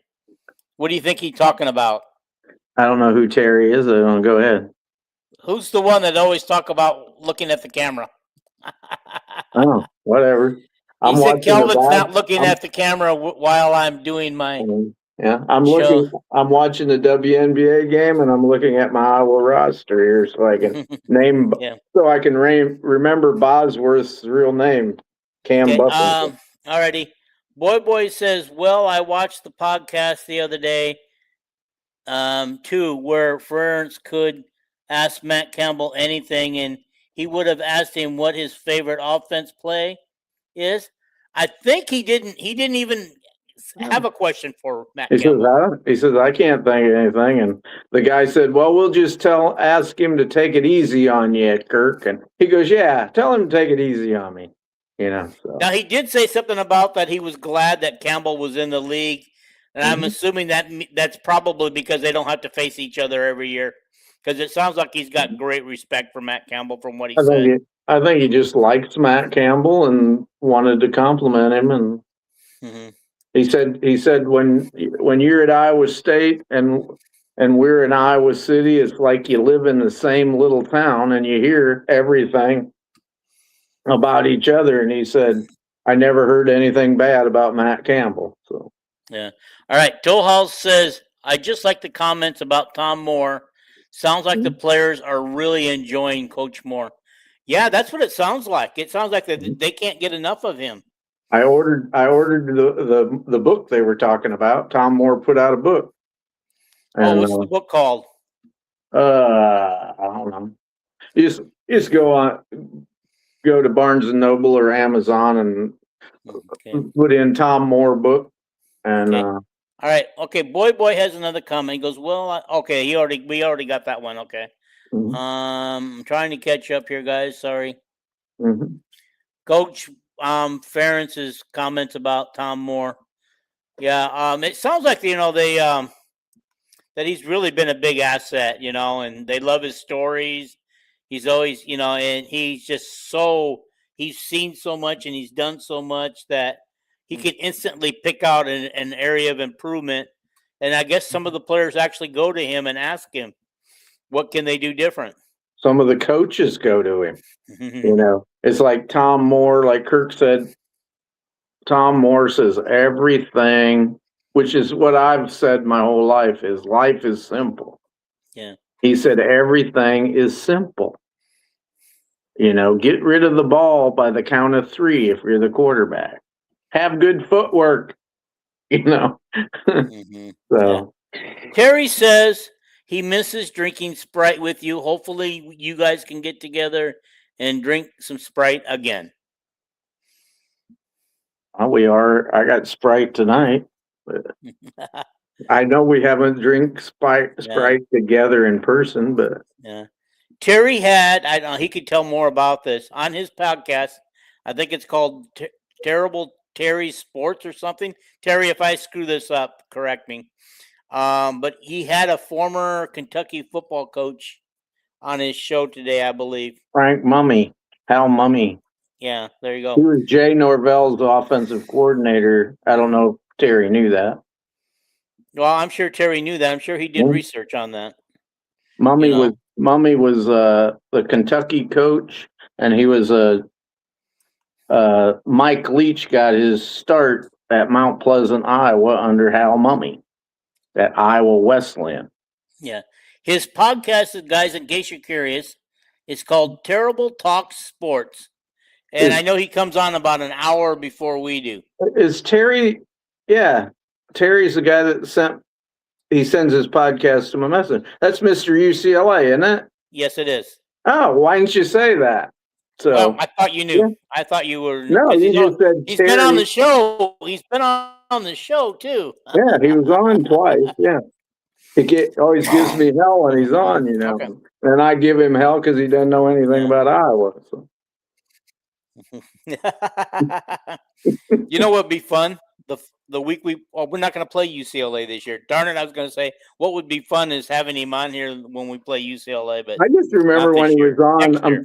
I'm teasing the hell out of him tonight, like I always do. I just remember when we had him on about UCLA, and I'd ask him, "Well, who's your best players on UCLA?" And he goes, "I don't know nothing about them." I thought you were a UCLA expert, So yeah. Jerry says he feels forgotten. Way to go! Well, you are forgotten, damn it. Yeah, you know what? I think you got hit by the tombstone guy, Godfrey. So yeah. I'm gonna have to change the title of this thing. I'm gonna can the women's recruiting for tonight.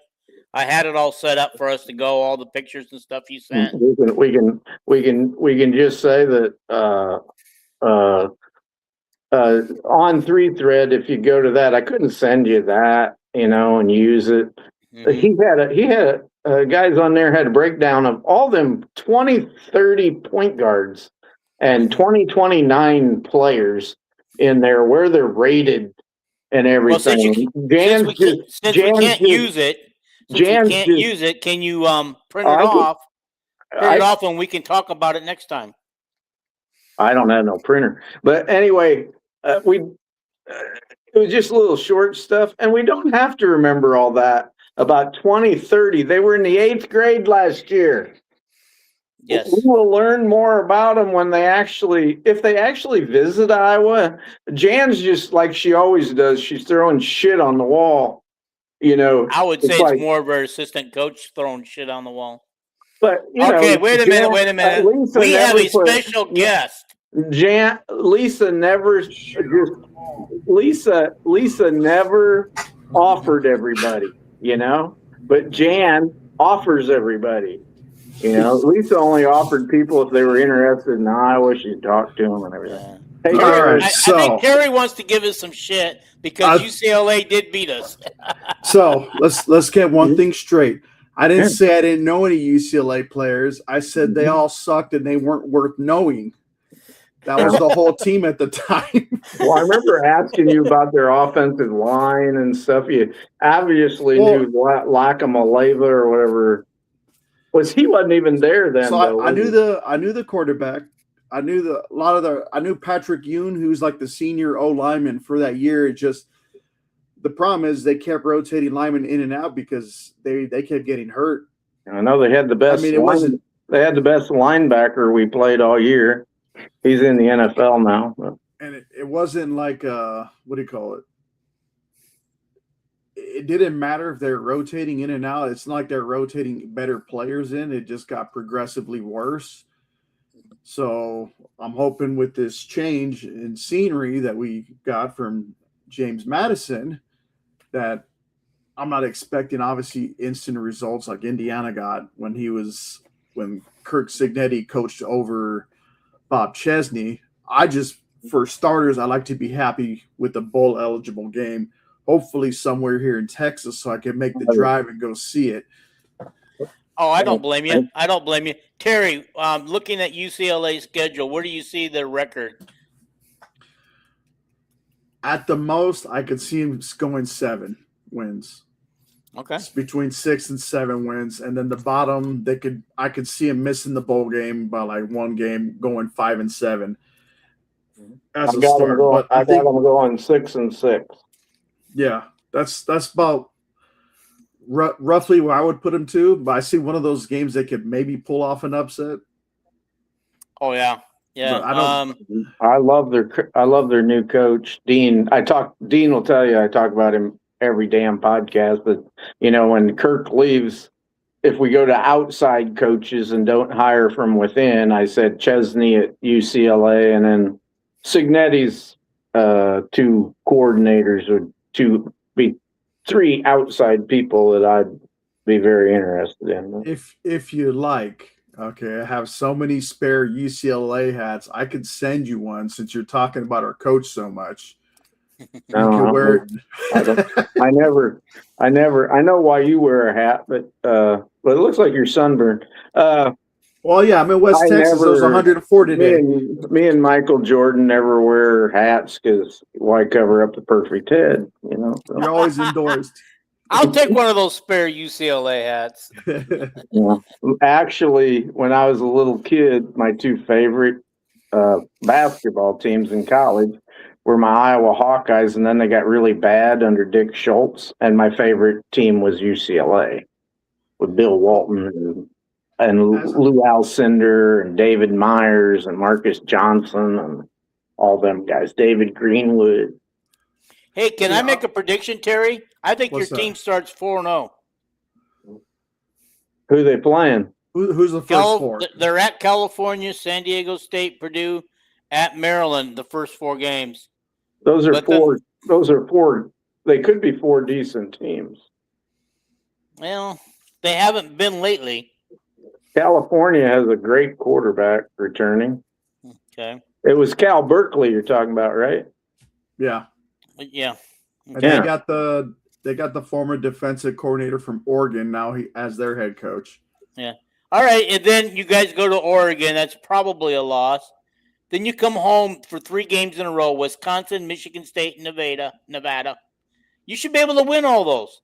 I see 7-1 right now. Okay, and then you have to travel to Minnesota, Illinois, Michigan, and USC. So you finish up tough, but you should be able to start the season 7-1. I'm going to go ahead and say here right now, I'm saying we're going to beat USC this year. Okay. Because fuck them. That's the way UCLA fans would think, Okay.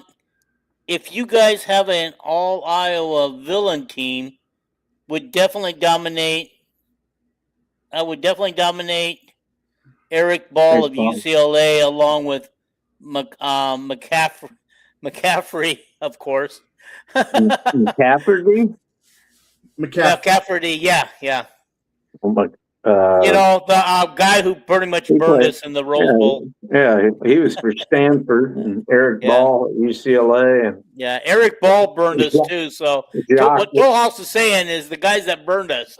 Well, Jock Robinson in our first Rose Bowl with Hayden Well, I want to give you a little quick update there, Dean. We're still in the processing stage. I contacted Iowa University about Coach French, so it's still Ferentz. Ferentz, you got to say it right so we can have him.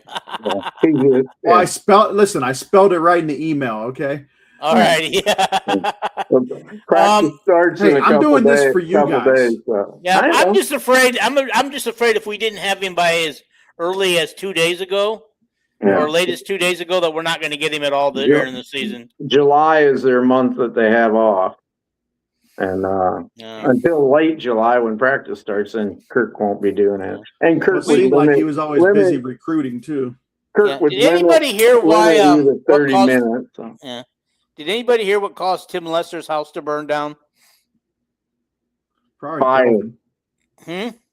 Fire. This guy. And I mean, he was up in Michigan at their cabin. I suppose it was some type of electrical fire. I don't know. So, It was very specific. I'm Kelvin. glad they Where were weren't you home. when it happened? What's that? I said that was very specific of you, Kelvin. Where were you when that happened?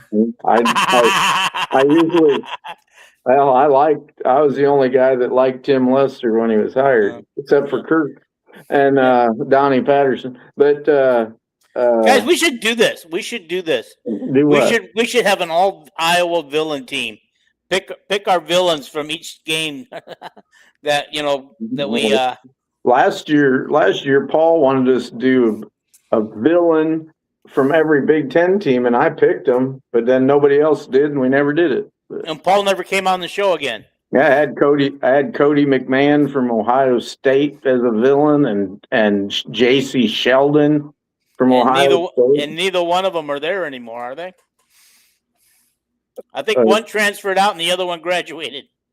Well, Cody McMahon transferred out, and J.C. Sheldon, she was same year that Caitlin, went to the NBA. But what the hell was I going to? I don't know what I was going to say.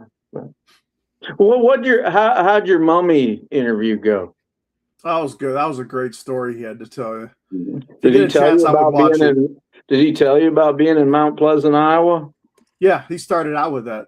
Yeah, that was like his first. Well, he started out like when he mentioned college and he mentioned about how him and Mike Leach, how they collaborated together to invent the air raid offense, which a lot of people don't know that. So if you're watching, yes, how. What I'd like to know is that's where Epinessa's dad played, and I always wondered if they were there at the same time. But yeah, he mentioned high school.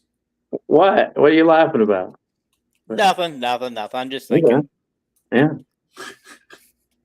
But he mentioned high school, then he was offered the job at Wesleyan, and he said that, he didn't know where it was. He said he was honest, like, I don't know where that place is at, but he's like, okay, let's go give it a try. Yeah, the college is closed now. Yeah, it is. But he said last year they closed. That they first, when he got there, he said they hadn't won a game in 2 years by the time he got there. Mm-hmm. And then he turned it around, and then from there went to. It's like different. He had quite the journey. Yeah. So what happened that he eventually left Kentucky? Did he retire or what? No, he said there was some like allegation stuff. Like he's like stuff that was, breaking the NCAA rules back then that are no longer a rule now. Oh, okay. So you did ask him about that. I didn't. I did not ask him. He had that. He had that 290-pound quarterback at Kentucky. Yeah, so. I didn't tell him. So what I did, I gave him the floor. He's walking us through his journey and everything. Mentioning about Kentucky and how, he said he was fired due to some rules violation. I mean, he admitted it. He owned up to it. He didn't say what it was, but he owned up to it. I didn't ask him. I wasn't going to ask him personally because that's not what I'm trying to do. Mm-hmm. But for him to come out and flat out say it, I'm like, mad respect for him because, how many coaches are going to do that anyway? Well, he'd have got a ton of criticism down in Kentucky if that podcast, people in Kentucky saw it and he didn't mention it, then they'd have jumped all over him on the internet. What's he doing today? He's basically, he actually moved from Shreveport, Louisiana to Brandon, Mississippi. Mm-hmm. I think now I could probably say he's calling it a career. Okay. Like he just finished, I think it was an OC job at Centenary College. It's a community college in Shreveport. Yeah, that's where Robert Parrish and Kathy Rigby. Yes. school. Yes, that's where they did start. Sorry, all this shit sticks in my brain all the time. Hey, there's nothing wrong with that. Did he mention Jay Norvell? Wasn't he Jay Norvell's offensive coordinator, like at Nevada or Colorado State at the end?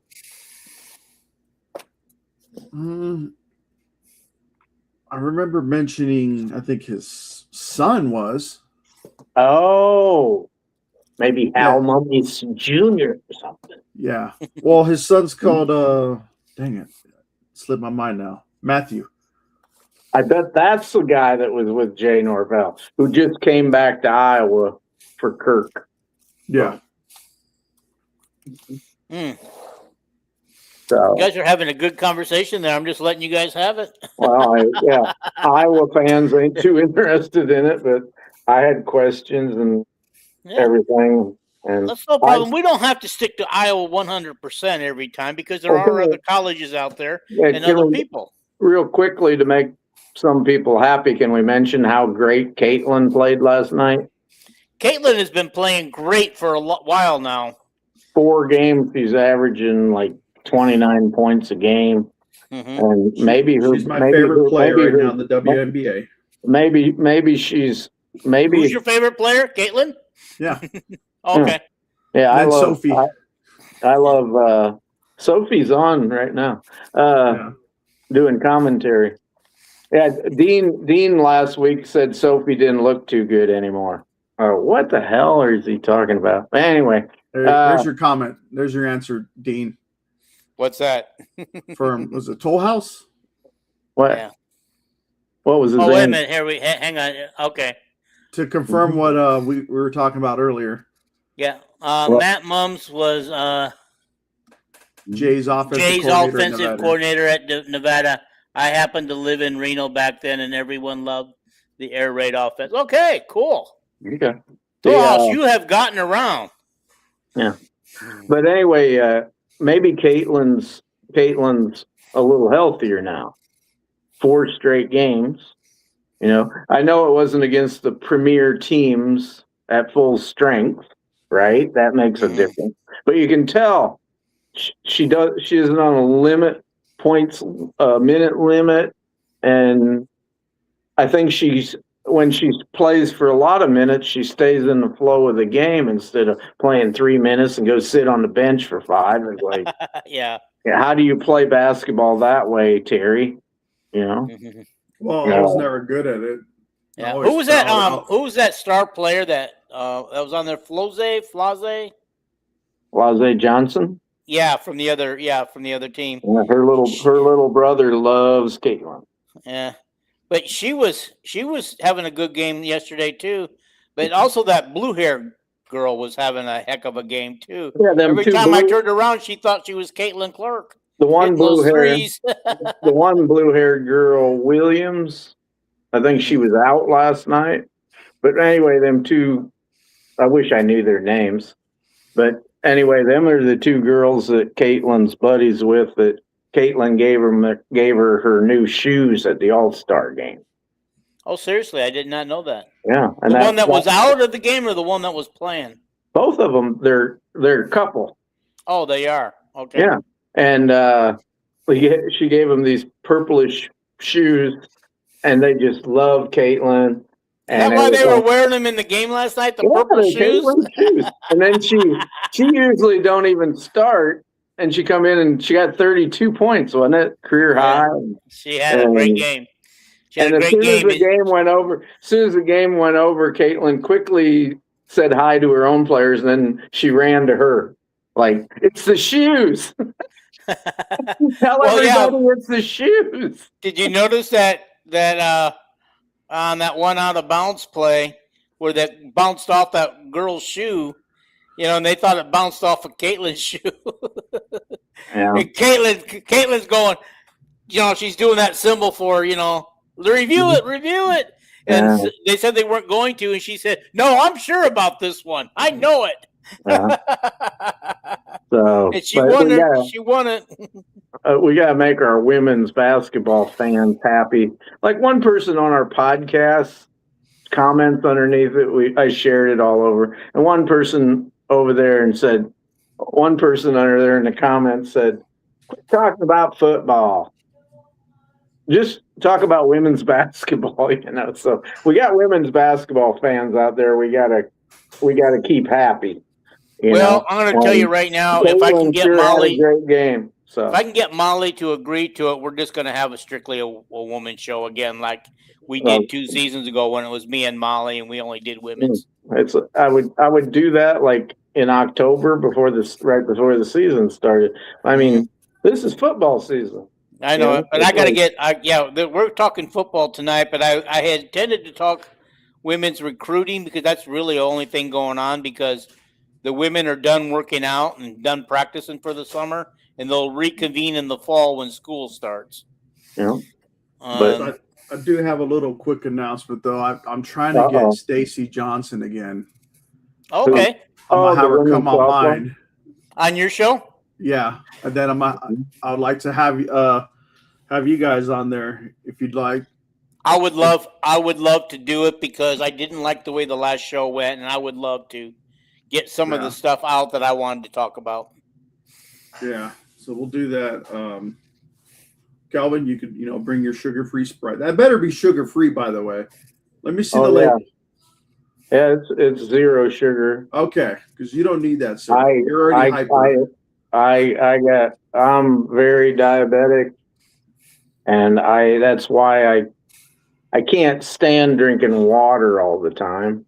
Especially Rock Island water. You gotta buy bottled water, You get that bougie stuff, don't you? What? You get that bougie water, don't you? That rich people water. You buy it out of a glass bottle, don't you? Like Perrier. This is what I drink all day is Diet Pop. In the morning, I drink my Diet Mountain Dew to give me some caffeine. And after I get to noon, then I usually don't drink Diet Sprite. I usually drink caffeine-free Diet Pepsi, something rotated. But anyway, the viewers don't want to know this anyway, Well, I want to know something, though. I know you do. Do you partake in the occasional cocktail here and there? I can't. I'm not healthy at all. Dean will tell you that. And I can't even, I'm not even supposed to drink one beer. I'm on this methotrexate for my cancer, keep cancer away and all that shit. And if that eats your liver up, and if I drank any alcohol, I might as well, schedule my weight. Well, dang, because I had a cocktail that make me. Let's talk about something that would make me happy. Well, it had Mountain Dew in it. That's why I was going to mention it. Yeah. I've drank a cocktail with Mountain Dew. Yeah. Yeah, it's Mountain Dew with Captain Morgan. It's called Doing the Captain. Oh, I love Captain Morgan. Oh, darn it. It's named after Jack Campbell's wife. Which one? His wife. That's who does the captain, Captain Jack Campbell. They just had a little baby named Cooper the other day. So yeah. Named after Cooper DeJean, I presume. Yeah. But anyway, Caitlin sure had a great game last night. She had 30 points at the end of the third quarter, and they came out, and Caitlin, like she's seen that Kelsey could not hit a shot. And then in the fourth quarter, Kelsey made her first three-pointer, and Caitlin thought, okay, let's keep feeding it to her. And Kelsey scored 16 points in the fourth quarter. So what did she have for the game, like 26, something like that? She had 28, and Caitlin had 32, I think. Yeah, and then Boston's hurt again. Yeah, but they said that she could have came back in the game. I guess it's her kneecap. She fell right on that kneecap. That's been a problem all season. But yeah, that meniscus. If you got it tore, it's painful. And do you have an X account? What? Or does your page have an X account? I have an X account. I have 2 of them. I want to turn one of them into my page account. Yeah, I'm too busy. I'm too busy if I had a Twitter X account, I would never get nothing done. So anyway, I believe you. I got to go through and find out where the most Hawkeyes are on mine. It would be impossible for me to know and follow all this Hawkeye stuff every day if I was on X, but because I was going to give you a follow if I haven't already, there, Dean. Yeah, I got 2 accounts. If you just use my name, you'll find them both. No comments, Dean? No comments. No new Okay. ones. We want to keep our customers happy. We've passed the 2-hour mark, and I will go before I send this out and before you send it out. Get rid of the women's recruiting thing because we're not going to do that tonight. Yeah, and most of that new recruiting news was all about 2030 and 2029 people that they just threw offers to. Yeah, we'll do it eventually. Yeah, like in 2 years when they're in 2 years, or this year if some 2029 or 30 girl that's like a good player actually visits an Iowa women's basketball game or an Iowa football game, we will talk about it. Yeah. Oh, by the way. Oh, hi, Seahawk, Cyhawk, C Money. Good to see you, buddy. Go Hawks. Oh, no comment from him? No. Okay. He joined the show late, it looks like. Oh, the Cyhawk series signed a new contract today to take it through 2031. Probably Kurt's last year at Iowa. Okay. Cyhawk says he was putting brakes on his son's car. That's why he's late. Okay, now they're coming. Eric is back. Hi, Eric. My son and I were playing some mini golf. Didn't realize you guys were live. Yeah, but you can play it back. You can definitely play it back. There's no problem with that. And happy birthday today to our friend Rick Dullard. Yeah. So Skyhawk says Tony Diaz. Boy, I hope this guy's not a bust. All the hype that he's getting. Yeah. It's like Tyler Barnes seen the same thing on film that I did when he and I said on our podcast when we were talking about guys that were signing out of the portal and we signed him, and I said I looked at his game film and it was like he catches the ball, but I didn't see any great speed or anything. And Tyler Barnes commented on that today on his interview with A&F. He said we were so thrilled. He said we needed a wide receiver to catch the ball, we thought, and he caught everything. And he said, but to tell you the truth, by watching his tapes, we didn't see any great athlete. And he said, lo and behold, he shows up in Iowa City and he just runs past everybody. He's quick, and got the jiggity part, and he's fast. So they were like thrilled after he got here. Okay, so maybe he's okay. Lester says that it's okay to catch the ball and run. Will Tony Diaz be a catcher and a runner? I don't know. I've never seen him play. Okay. Cyhawk says when Bob Sanders is mentioned in the same sentence. Yeah. We talked about that too. We did how Kirk kind of put him there, and Kirk must be excited for what he sees in this guy. I gotta tell you, and he's got to be excited. Strenga said today that he has put weight on. He said he was way too skinny when he came up here, but he said he looks pretty good now as far as his body and everything. So, alrighty, well, guys, I think this has been a great, fantastic show. Mm-hmm. Share it out with everybody, and let's have some fun. So. Let's go home and go to night-night. We'll talk. Wait a minute. It says Eric says that Iowa's overdue for an Ohio State win.